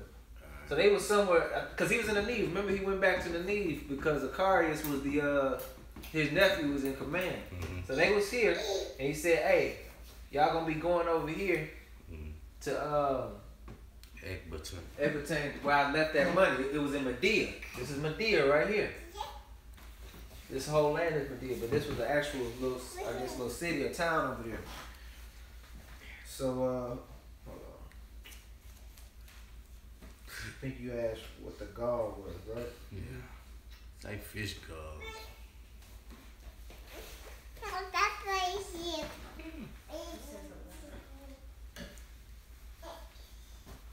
It says the gallbladder. Gallbladder. Oh, gallbladder. Can also, yeah, man, I ain't know. It says right there, can also damage the heart and liver. And you got So this is part of the bladder, then, huh? Yeah. Okay. that is the gas. So it's just it's a piece of that fish, man. Somewhere inside of that. So where we at? We just reading down to verse 12. So verse 11. No, I'm sorry, verse 10. The angel said to the young man, Brother, today we shall lodge with Raguel, who is thy cousin. So your cousin, we gonna go stay over there. He also hath only one daughter named Sarah. Uh-huh. I will speak for her, that she may be given thee for a wife. Imagine that. You find out you about to get a wife. You thinking you just gonna get the money for your daddy. He like, yeah, we're gonna stop by and get your wife too. Yeah. Because remember, his dad told him, get you a wife of your kids. Remember all that what he was telling him? Oh yeah, he did. But he didn't know he was going. He didn't know he was going at this time. Because remember, he was just going for the money. But before he died, he said, just make sure, don't be falling into a whore and marry somebody from your own kid. He didn't know it was going to be Sarah, though. He didn't know this man knew. He was going to help him do that. So he said, I'm going to speak for her, that she may be given thee for a wife. Verse 11. For to thee doeth the right of her appertain, seeing thou only art of her kindred. So, hey, he said, you the rights of her belong to you. He said, because you are thou only art of her kindred. You the only one left of her kindred. Because remember what I think it was her that said that in the prayer. She said, I'm the only one of my father. And the inheritance go to who? The next kinsman in line. Verse 12. And the maid is fair and wise. So she's a beautiful person and she's wise. Now therefore hear me, and I will speak to her father. And when we return from Regez, we will celebrate the marriage. For I know that Raguel cannot marry her to another according to the law of Moses. Because that's what the law comes from. But he shall be guilty of death, because the right of inheritance do rather appertain to thee than to any other. So it belongs to you before it belongs to anybody else. You next in line, man. He says, so it's according to the laws of Moses. She gonna be giving to you. We're gonna celebrate this marriage when we come back. So we're at chapter 7, 1 through 14. We're gonna pick it up. So a little bit more. So y'all following the story so far. He's on his way, and he just found out. We gonna stay Daddy with your about to cousin. get healed, excuse me. His wife about to get healed, and he about to meet his wife. So Tobit chapter 7 verse 1. And when they were come to Ecbatane, they came to the house of Raguel, and Sarah met them. And after they had saluted one another, she brought them into the house. You know? Then Raguel said to Edna, his wife, how like is this young man to Tobit, my cousin? Don't that sound like our people? Hey man, you look like my cousin Tobit. Boy, you look You just just like like my cousin my brother Johnny and them. Boy, look at you. Got that nose and them And he shoulders. said that to his wife. He said, Edna, don't that boy look like Tobit, our cousin? Read verse 3. And Raguel asked them, from whence are ye, brethren? So, where you from, brother? To whom they said, we are of the sons of Naphtali, Which is Naphtali. which are captives in the field. Yeah, we from Naphtali. We over here captive over there in the need, man. Verse 4. Then he said to them, do you know Tobit, our kinsman? Hey, do you know a brother named Tobit? Y'all done had these conversations before. I just saw one of my cousins who ain't even from my city. I'm just hanging out in front of the nightclub. I say, man, who your dad is? Imagine me just coming, man, who your dad is? He don't want to tell you, like, man, you don't know my dad. Like, my dad, my dad is 3 hours away. My daddy named Bobby Bowman. Man, I told you. Oh, like, no. I'm outside the club hugging up on the nigga like this. I swear that would happen. So he said, hey, do you know Tobit? And he said, what? Our kinsman. And they said, we know him. Then said he, is he in good health? Verse 5. And they said, he is both alive and in good health. And Tobias said, he is my father. He said, man, that's my daddy. So Raguel did what? Then Raguel leaped up and kissed him and wept. Same thing Larry just said he did. He hugged, man, come here, cuz. What's going on, man? I knew you looked like somebody of my people. Verse 7. And blessed him and said unto him, thou art the son of an honest and good man. Tobit had a good name, man. Everybody knew Tobit was a good man. He said, man, you a son of an honest and good man. But when he had heard that Tobit was blind, he was sorrowful and wept. So he got the news. He's like, man, what, he blind? Dang, man, I'm sorry to hear that. You know how it is when you catching up. You're like, for real, your daddy dealing with what? Dang. So read on. And likewise Edna, his wife, and Sarah, his daughter, wept. Everybody wept for Tobit, man. They felt bad for him. Read on. Moreover, they were entertained them cheerfully. And after that, they had killed a ram of the flock. They set store of meat on the table. So they killed ram and they set the meat on the table. Then said Tobias to Raphael, brother Azarias, speaking of those things of which thou didst talk in the way, and let this business be dispatched. So he said, hey man, remember what you told me on the way? He said, let's go ahead and get this business popping, man. Well, that money at my wife, man, we gotta make it back. Read on. So he communicated the matter with Raguel. And Raguel said to Tobias, eat and drink and make merry. For it is meet that thou should marry my daughter. So he said, it's a good thing that you should marry my daughter. Nevertheless, I will declare to thee the truth. Read on. He about to give him the news. I had given my daughter in marriage to 7 men. He said, look, I done tried to give her away to marry 7 other times. Who died that night they came in unto her. But the night they went to consummate the marriage, they died. Nevertheless, for the present, be married. So he said, but nevertheless, let's just be happy for right now. Let's eat, let's drink, and do all that. Read on. But Tobias said, I will eat nothing here till we agree and swear to one another. So he said, hey, I'm not going to eat nothing until we agree and swear to one another. It's and it's going to be happen. my wife. It's going to be my wife, man. Verse 12. Raguel said, then take her from henceforth according to the matter. For thou art her cousin, and she is thine. And the merciful God give you good success in all things. Read on. Then he called his daughter Sarah, and she came to her father. And he took her by the hand, and gave her to be wife of Tobias, saying, behold, take her after the law of Moses, and lead her away to thy father. and he blessed them. So the father gave the blessing, man. That's how marriage was done back then, man. You ain't just go grab no woman off the street and go marry her, man. You went to the father blessed it and basically agreed to it. Okay, yeah, I'm gonna get this. That's how you should be. Like if you have daughters, like for me and my daughters, when they coming up and get of age to where they about to start getting married, I need to see this man. I need to know who he is. I need to know what stock he from. I need to know if he keep the commandments. Yeah. Where you from, brother? Who is your daddy in there? What y'all believe in? Y'all keeping the commandments? Y'all doing it? You know what I'm saying? You gotta test this, man. You don't just give your daughter away to anybody. Both of them got questions. Let me get your question. What if the father wasn't passed away? What if so? I guess it'd be next in line. You gotta have somebody gotta be some elder. Some elder, yeah. If maybe it's an uncle, maybe it's a cousin, a grandfather, whoever it is. That'd be the next person to give away. Good question. What you got? I'm sorry, if the grandfather and the uncles are gone, isn't it like her older brother or something? Right. Somebody has to. She gotta have some type of elder to give her away. Just like if in a marriage, how they do marriages today. When in a marriage they'll say, "Who's here to give this woman away?" If the father ain't there, somebody giving her away.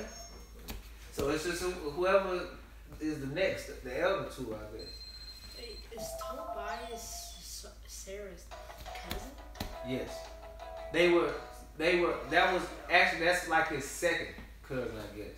Because Raguel and Tobit, his dad, is cousins. He said, "You my cousin." But remember, what's the law? Because this is back in that time. This is a different time period. Oh. No. I'm gonna just.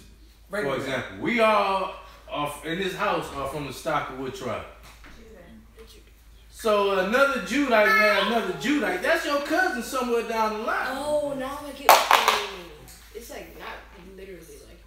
If you marry another person from another tribe, that's still one of your cousins, but that's just further down the line. Oh. Your own, that's why I say marry one of your own kindred, of your race. Y'all still cousins. You might not know that black person right down the street, but that's if you go further down that DNA, way down there, one of y'all come from that's your 200 cousins somewhere, man. Exactly. So don't look up there and automatically think, damn, I got a cousin, my little cousin that I be playing with every night. You got plenty of women now. The earth is being replenished and everything now. But that's still your cousin. But yeah, still your cousin now. Nah, that's your cousin. It's your bloodline. This man is your cousin. Somewhere down the line.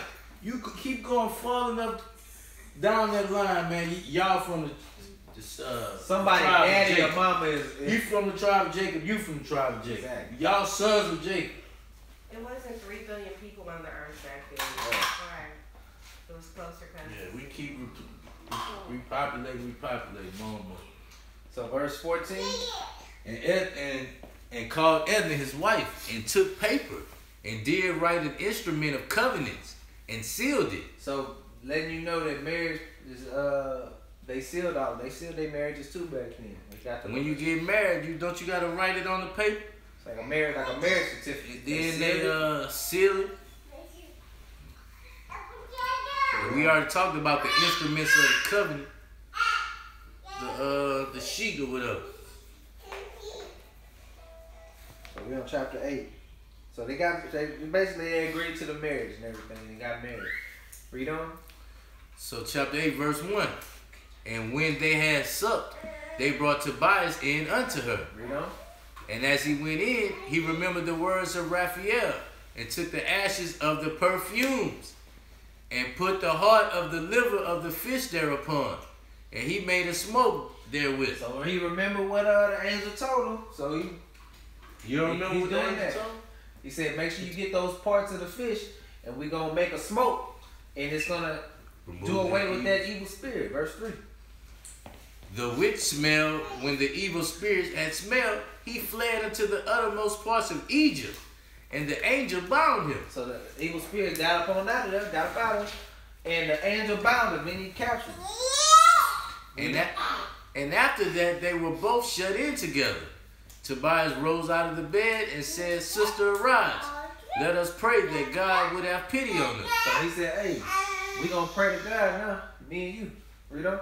Then began Tobias to say, Blessed art thou, O God of our father, and is blessed is thy holy and glorious name forever.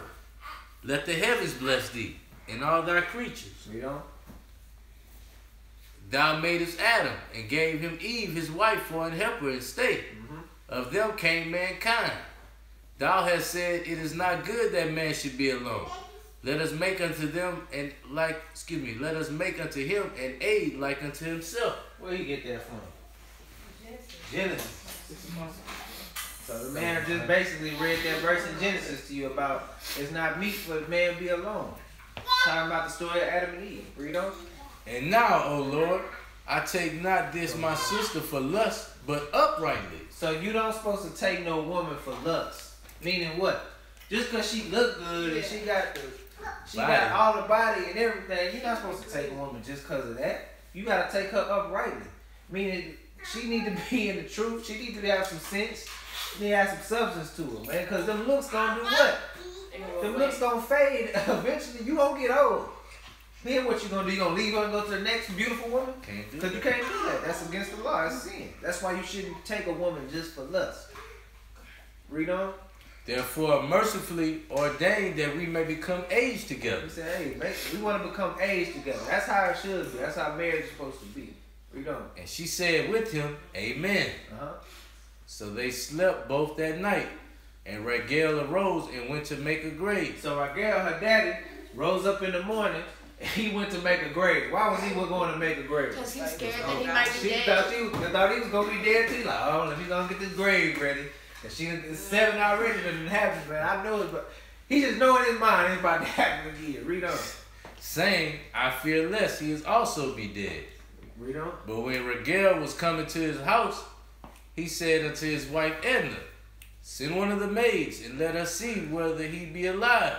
If he be not, that we may bury him, and no man knoweth. So he said, hey, send one of the maids to go see if he alive. If he dead, we gonna go bury him so that nobody know that we done killed off another one, man. He didn't want nobody to know that, man. That was a reproach, man. Read on. So the maid opened the door and went in and found them both asleep, and came forth and told him that he was alive. So the maid went back and told him, hey, they both in there. They alive, man. So if you read on through that chapter, they was happy about that and everything. So it was good. So let's chapter 9 is real short. It didn't really pertain to nothing. I mean, this is you can go read on your own pretty much. We're gonna go to chapter 10. So they thought he was dead, but he was good. So we're going on to chapter 10. I think we're reading the whole chapter. Let me see. It's 14, 12 verses. All right, yeah. Go ahead. Now Tobiah his father counted every day, and when the days of the journey were expired, and they came not. So Tobit, his father, was counting the days since his son was gone, because he sent him on a mission. And he said the days of the journey were expired. The time that it should have took for him to be gone and come back had already passed. Verse 2. Then Tobiah said, Are they detained, or is Gabriel dead, and there is no man to give him the money? So he was questioning. He said, I wonder if they've been detained, if somebody done captured them or something, or is Gabriel dead, the man that he's supposed to get that money from? He said, is there not a man to give the money? What's going on? Therefore he was very sorry. He started feeling sorry. Then his wife said unto him, My son is dead, seeing he stayed long. And she began to wail him and said, Now I care for nothing, my son, since I have let thee go, the light of mine eyes. So the wife was saying, man, my son is dead now. He been gone too long. I know he did. She crying over him and everything. She's like, I don't care for nothing else but my son. Verse 6. To whom Tobit said, Hold thy peace, take no care, for he is safe.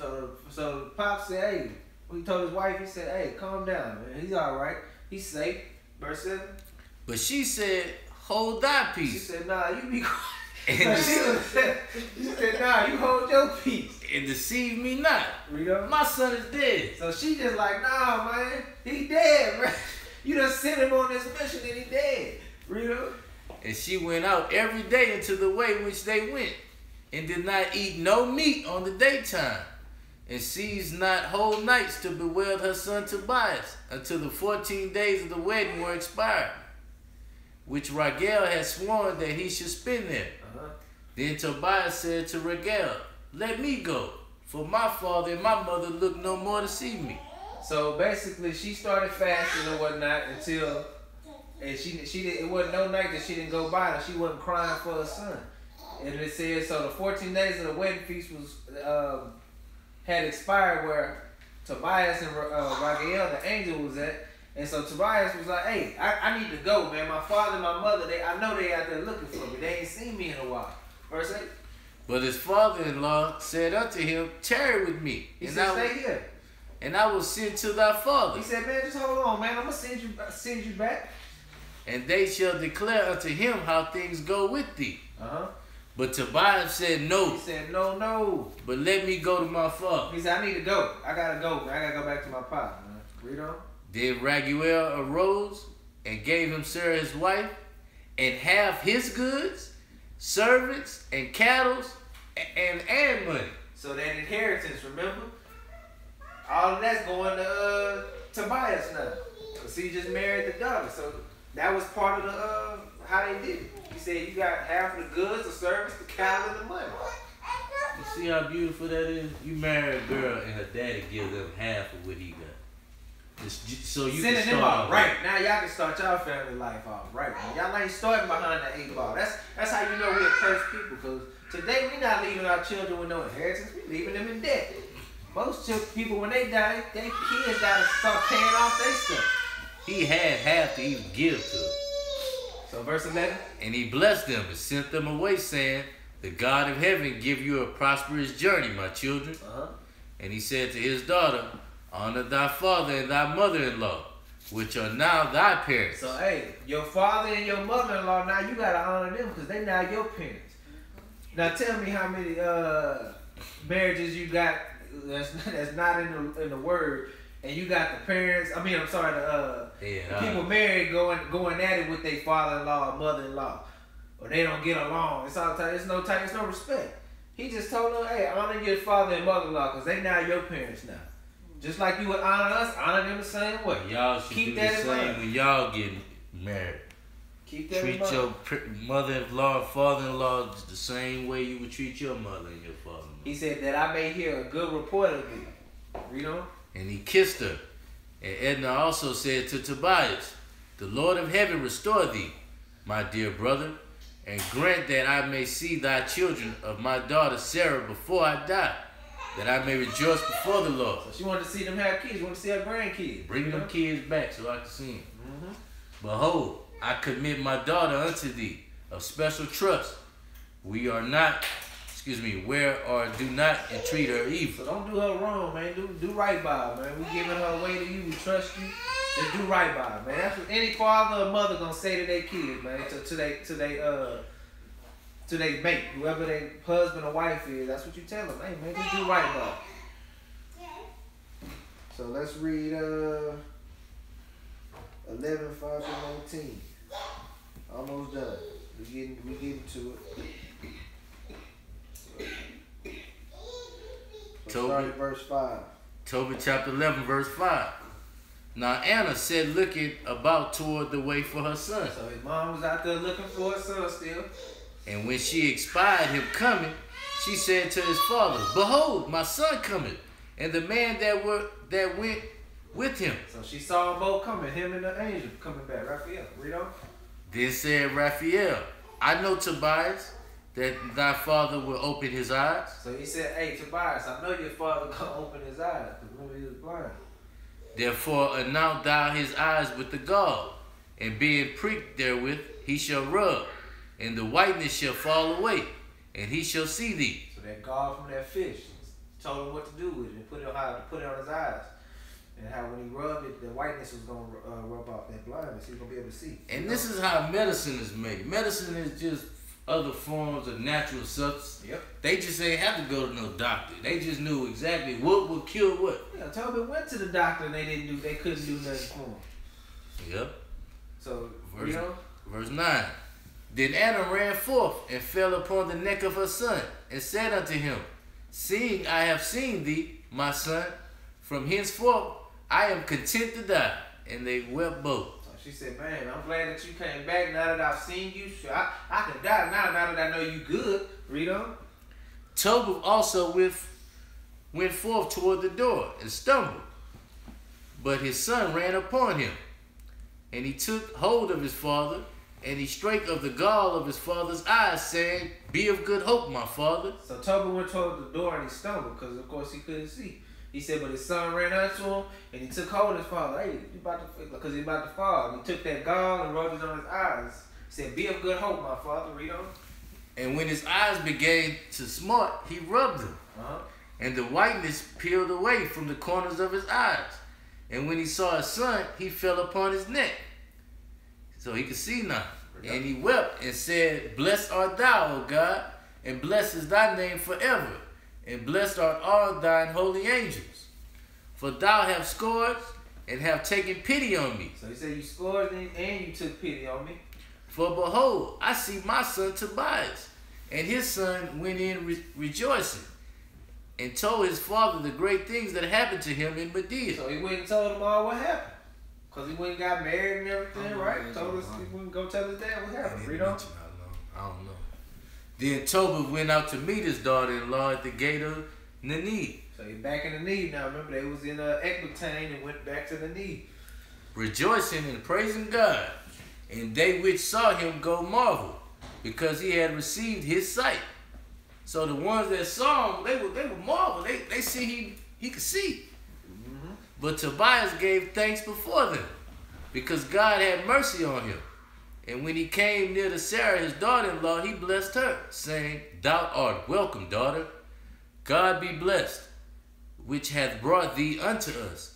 And blessed be thy father and thy mother. And there was joy among all his brethren that were at Nineveh. Then Achicarius and Nashbah, his brother's son, came. And Tobias' wedding was kept 7 days with great joy. So they can have a feast for the wedding, showing you that they how they celebrated the weddings and everything. So her mother and them celebrated it for how long? 14 days. 14 days. Not Tobias' dad and them celebrated it for how many days? A week, 7 days. So man, when we had money, when we had things, we used to have a big celebration. Yep. Now we so poor, man. You get 1 day a honeymoon, that's it, man. A wedding reception, Real.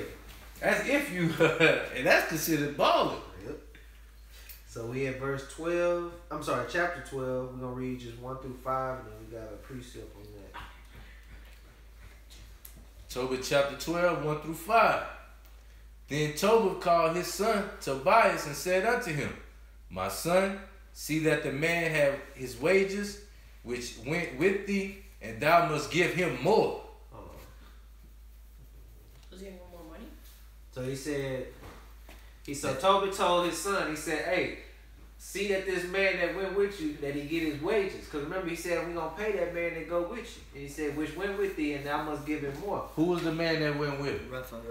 Raphael is what? Angel. Okay. So we going to Leviticus 19 and 13. Tobit was a man of God, man. He wasn't playing. He wasn't about to do that brother wrong. We had some real righteous brothers, man. Leviticus chapter 19, verse 13. Thou shalt not defraud thy neighbor, neither rob him. The wages of him that is hired shall not abide with thee all night until the morning. So, hey, he wasn't about to wait to pay that man. He paid that man. Hey, give that man his money and give him what he's supposed to do. Give him more than what he's supposed to do. What is called giving somebody some money and more? What is the more part called? Interest. Interest, but what else? Like if you were at a restaurant and somebody did a tip, because this man did went above and beyond, brought him back good health. Initially, he sent him to go get that money.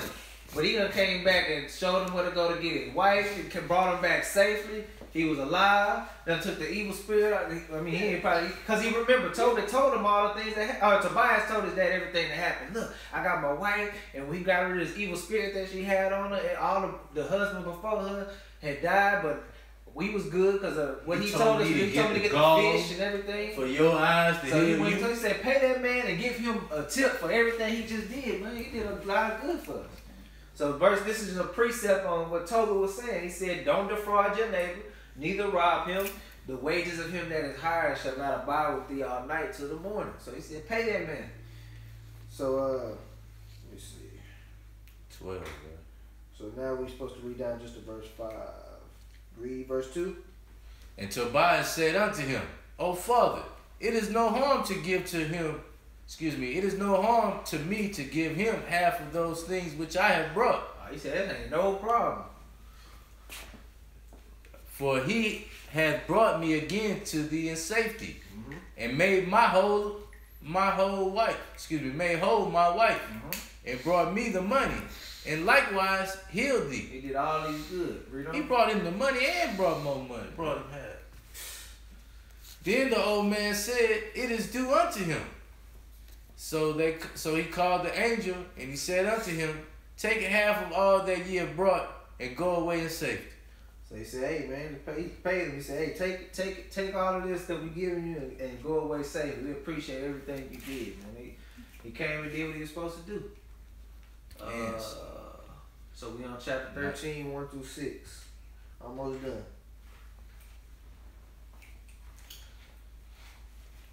Tobit chapter 13, verse 1 through 6.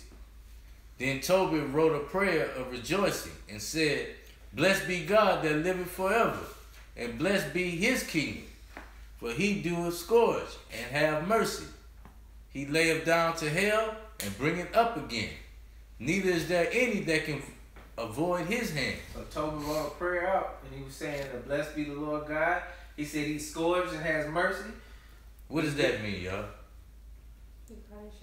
He punish you, but He- then he like- gonna have mercy on you. Like that man was blind, but then he had mercy on him. He restored him. Who else had like a it may not be the exact same story, but who else can y'all tell in the Bible that had a story where he was on top, then he lost everything, and it came back, and everything was good? Job. That's the best first thing that came to my mind. Job. Job was just like that. Job had a lot. He was a good man, righteous man. But guess what? What was it? His sons got killed. All his sons. He lost everything. And then the Lord restored more to him, 3 times more than what he had originally. Just because he continued to be righteous. That's what happened to Tobit. Showing you that keeping the commandments, you just keep it through all. You're supposed to do it through anything, whether it's good, bad going on in your life, because it's the Lord that's bringing all this. He said, the Lord scourge and have mercy. He leadeth down to hell. Now they're talking about everlasting death. Is that what they're talking about? Hell is a what? It's a condition. He brings you low, because hell is a lower state, and then he bringeth you up again. That's what Life, y'all gonna have to learn this in life, man. We'll talk to the kid.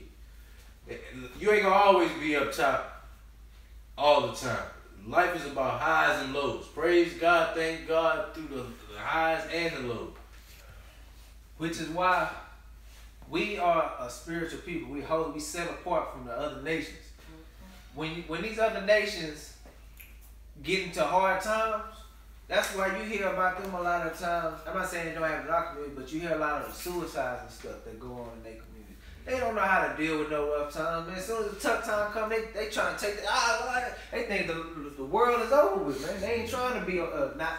They so used to being on top that anytime they go through something, they ready to end it, man. But us as a people, most of us that's spiritual, we know, man. Look, we done been through worse than that, so we like.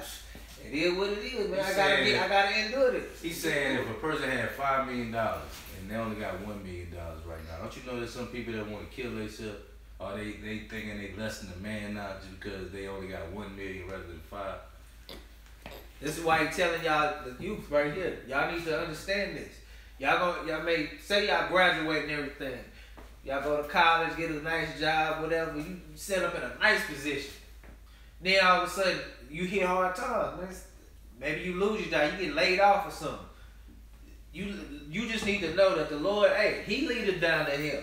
He brought you down to a lower state. So all you need to do is humble yourself, keep the commandments. He gonna bring you up again. Don't worry about that. It said, neither is there any that can avoid his hand. What was the lesson we did? something about the hand of God. That's what it's talking about, though. You can't avoid His hand. It was like trials and tribulations. Something along the lines of that. Nobody can avoid His hand, though. There's nothing you can do to get out of it. The Lord is in control of everything. Verse 3. Confess Him before the Gentiles, ye children of Israel, for He has scattered us among them. So confess Him before the Gentiles. He said He scattered us among them. Read on. There declare His greatness and exalt Him before all the living. For He is our Lord, and He is the God of our Father forever. Man, read on.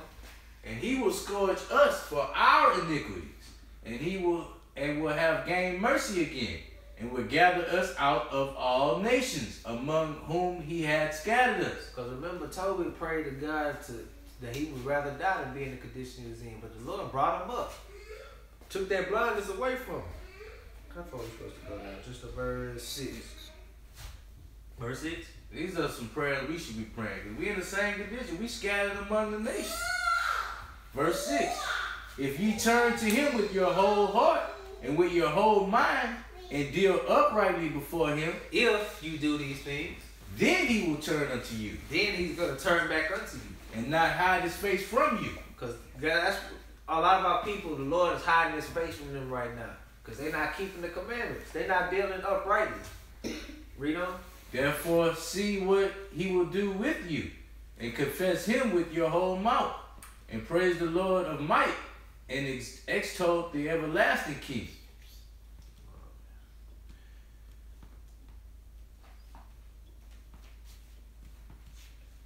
So extol, basically uplift Him. Read on.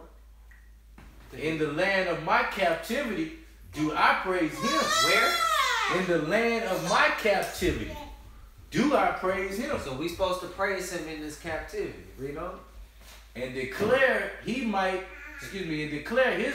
and majesty to a sinful nation. So we're supposed to declare it to this sinful nation. We know who the Most High is. That's what's going on right now. You see this Israelite movement going on around the world. This is what's happening, man. Read on. We should have declared it on this part. O ye sinners, turn and do justice before Him. Who can tell if He will accept you and have mercy on you? You don't know if He will accept and have mercy on you, man. You better turn away from your sinful ways, man.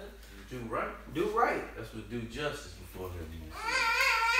So let's go to chapter 14. It's the last one, and we'll be reading 1 through 9. Then we got a couple precepts after that.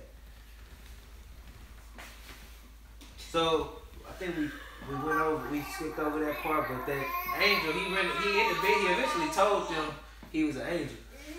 And that he was sent. He didn't want to take that money they was giving him. He said, "Nah, y'all praise God, man." He said, "I was sent to heal you and Syria and all that." And they fell down and blessed him and all that. And they feared it, man.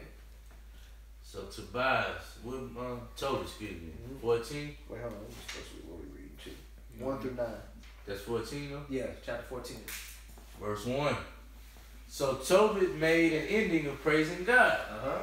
And he was 50 years old. He was 58 years old when he lost his sight, which was restored to him after 8 years. So 8 years later, he got restored that it was his sight again. And he gave alms, and he increased in the fear of the Lord and praised Him. And when he was very aged, he called his son and his sons of his son. So his son that had kids now. That would be his what? His grandson. Grandkids. Exactly. Yep. And said to him, "My son, take thy children, for behold, I am aged, and I am ready to depart out of this life." So now he really was old and getting ready to die. Remember when he prayed to God and asked him, "Lord, I'd rather die," and he had sent his son on that mission because he was like, "Well, I done prayed for this. I might end up dying now." But the Lord kept him alive, so He restored him and kept him alive longer. And what happened? He said, ready to depart from this life. Ready to depart, you know. "Go into Media, my son, for I surely believe those things which Jonas the prophet spake of Nineveh, that it shall be overthrown, and that for a time peace shall rather be in Media, and that our brethren shall lie scattered in the earth from the good land, and Jerusalem shall be desolate, and the house of God it shall be burned, and shall be desolate for a time. So he said, go back over to Medea. We're about to touch on this in a minute. He said, I think that he said that when Jonas came and told us, the prophet, no thing's gonna happen. Read on. And that again, God will have mercy on them and bring them again into the land, where they shall build a temple, but not like to the first, until the time of that age be fulfilled. And afterward they shall return from all places of their captivity, and build up Jerusalem glorious. And the house of God shall be built in it forever with glorious building, as the prophets have spoken thereof. So he's going to build up the temple again. Read on. And all nations shall turn and fear the Lord God truly, and shall bury their idols. So they should get rid of them idols, and they're gonna turn and fear the Lord. So shall all nations praise the Lord, and his people shall confess God, and the Lord shall exalt his people, and all those which love the Lord God in truth and justice shall rejoice, showing mercy to our brethren. And now, my son, depart out of the need. So leave where they was at in the need. Because that those things which the prophet Jonah spake surely shall come to pass. Verse 9. But keep thou the law and the commandment. But keep the law and the commandments. And show thyself merciful and just, that it may go well with thee. So he letting them know, man. He's a prime example. Hey, live according to the word, man. So we're going to go into Jonah chapter 1. So he said, hey, bad times about to hit here. Go back into the need. And he about to read what he said, because I believe the words of Jonah. Jonas is Jonah. So we read chapter 1 real quick in verse 1 through 3. Jonah chapter 1, verse 1 through 3. Now the word of the Lord came unto Jonah, the son of Amittai, saying, arise, go to Nineveh. So go to the knee. That great city, and cry against it, for their wickedness has come up before me. So it was wickedness going on over there. But Tobit was keeping them commandments though.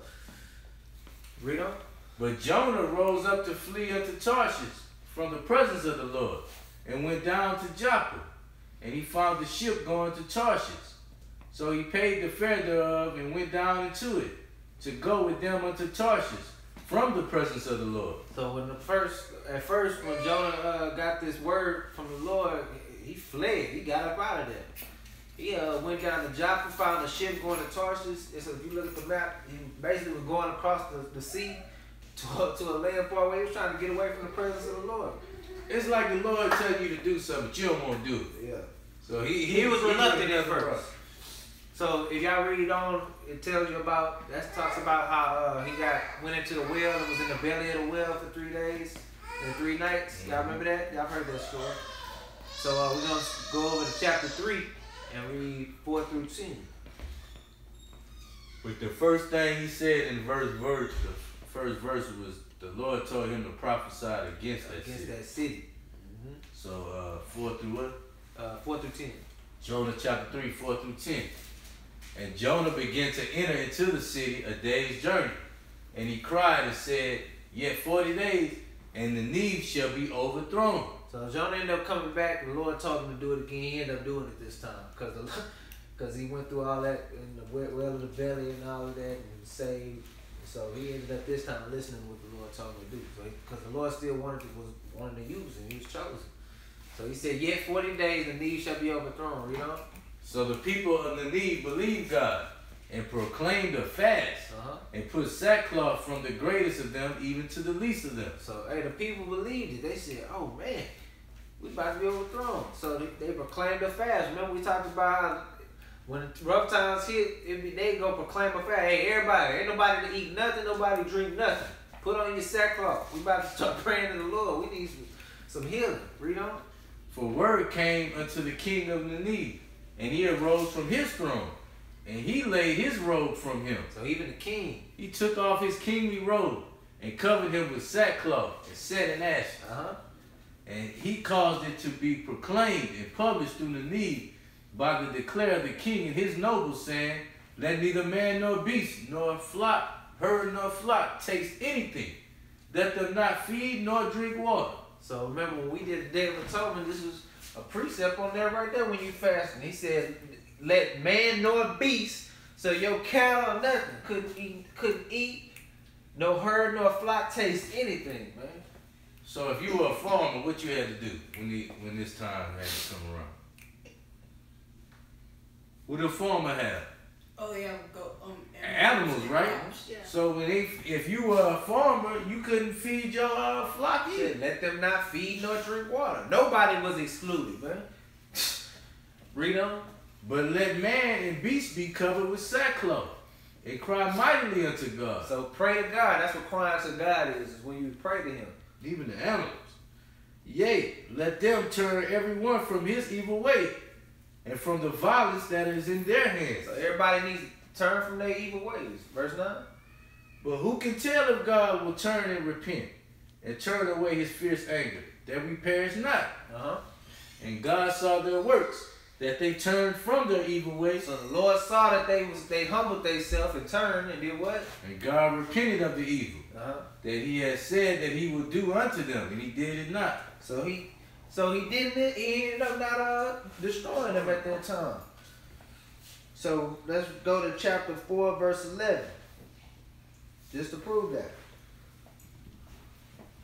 So Jonah chapter 4, verse 11. And should not I spare Nineveh, the great city, wherein are more than 60,000 persons that cannot discern between their right hand and their left hand, and also much cattle? So if you read up a little bit, Jonah was angry with the Lord. He got mad because he went and prophesied all this stuff, and the Lord ended up not destroying it. And so the Lord was like basically saying, should I not spare them, man? They turned from their wicked ways. They did right. He said, shouldn't I not have mercy on them? Showing you that the Lord, even though a prophet is saying that don't make Jonah a false prophet because he said that. The Lord, we about to read the precept on that. In fact, I only want to give it away. Let me go to Jeremiah 18, 6 through 10. Just to show y'all. Because there's people out there that be like, oh, so since that didn't come to pass, he must have been a false prophet or something. That ain't necessarily the case. We about to read it. Jeremiah chapter 18, 6 through 10. He said, shouldn't I have mercy on them? Read, start at verse 6. Jeremiah chapter 18, verse 6. O house of Israel. O house of Israel. Cannot I do with you as this potter? So it was a parable about a potter that had clay. He fashioned it how he wanted to. It was when he was making some clay, the thing that he was making was kind of broken. It wasn't right. So he just turned down and remolded it all over again how he wanted to. So he said, hey, I can do with you as this potter, saith the Lord, but what? Behold, as the clay is in the potter's hands, so are ye in my hand, O house of Israel. So the Lord is the potter. He said, y'all are the clay. I can mold y'all how I want to. He said, I can do y'all exactly how that potter would Y'all do. seen how they make those pots, right? Yeah. So he can fashion it to make it any kind of way he wants, is what he said. Exactly. Verse 7. At what instant I shall speak concerning the nation. So at any instant when I speak concerning a nation and concerning the kingdom, and a kingdom, to pluck up and to pull down and to destroy it. So I can choose to pluck it down and pull it down, but I can say that I can speak that and say that's gonna happen. And if that nation against whom I pronounce turn from their evil, but if they turn from their evil way like they did in Nineveh, I will repent of the evil that I thought to do unto them. He said, then I'll repent of that evil. I'm having mercy on y'all now. Read on. And at what instant I shall speak concerning the nation and concerning the kingdom to build and to plant. Now it could be on the other hand, he said that if I speak concerning somebody saying I'm gonna build them up, I'm gonna give them good things. Read on, verse 10. Verse 10. If it do evil in my sight, that it obey not my voice, then I will repent of the good wherewith I said I will benefit them. So in that case, now I'm about to bring my wrath on you. Because at first I was telling you I was going to bless you, but you done turned and start doing evil. Now I'm going to bring some evil on you. Because you doing evil. What are we supposed to be reading down to? Verse 10. That was it, right? So that's it. So basically, just showing you that what happened with this situation with Jonah prophesying against the need, the people got right. They turned from their evil ways. They actually heard the warning and started doing right. That's all he wants us to do. That's all he wants you to do. And this verse of Jeremiah is just proving that. Showing you that he can say, hey, you gonna end up losing your job or something bad. And then you start doing good, you change your evil ways, and then he have mercy on you. Or he can say, hey, I'm gonna put you in a top position. You start doing evil, he said, never mind, I'm taking all that away, I'm repenting of what I said I was gonna do. Because you didn't. That's just like with your kids. You tell them, oh, hey, you've been doing good, man. I'm gonna get you these nice shoes, whatever. Then you just turn and just from that point on start acting a fool in school.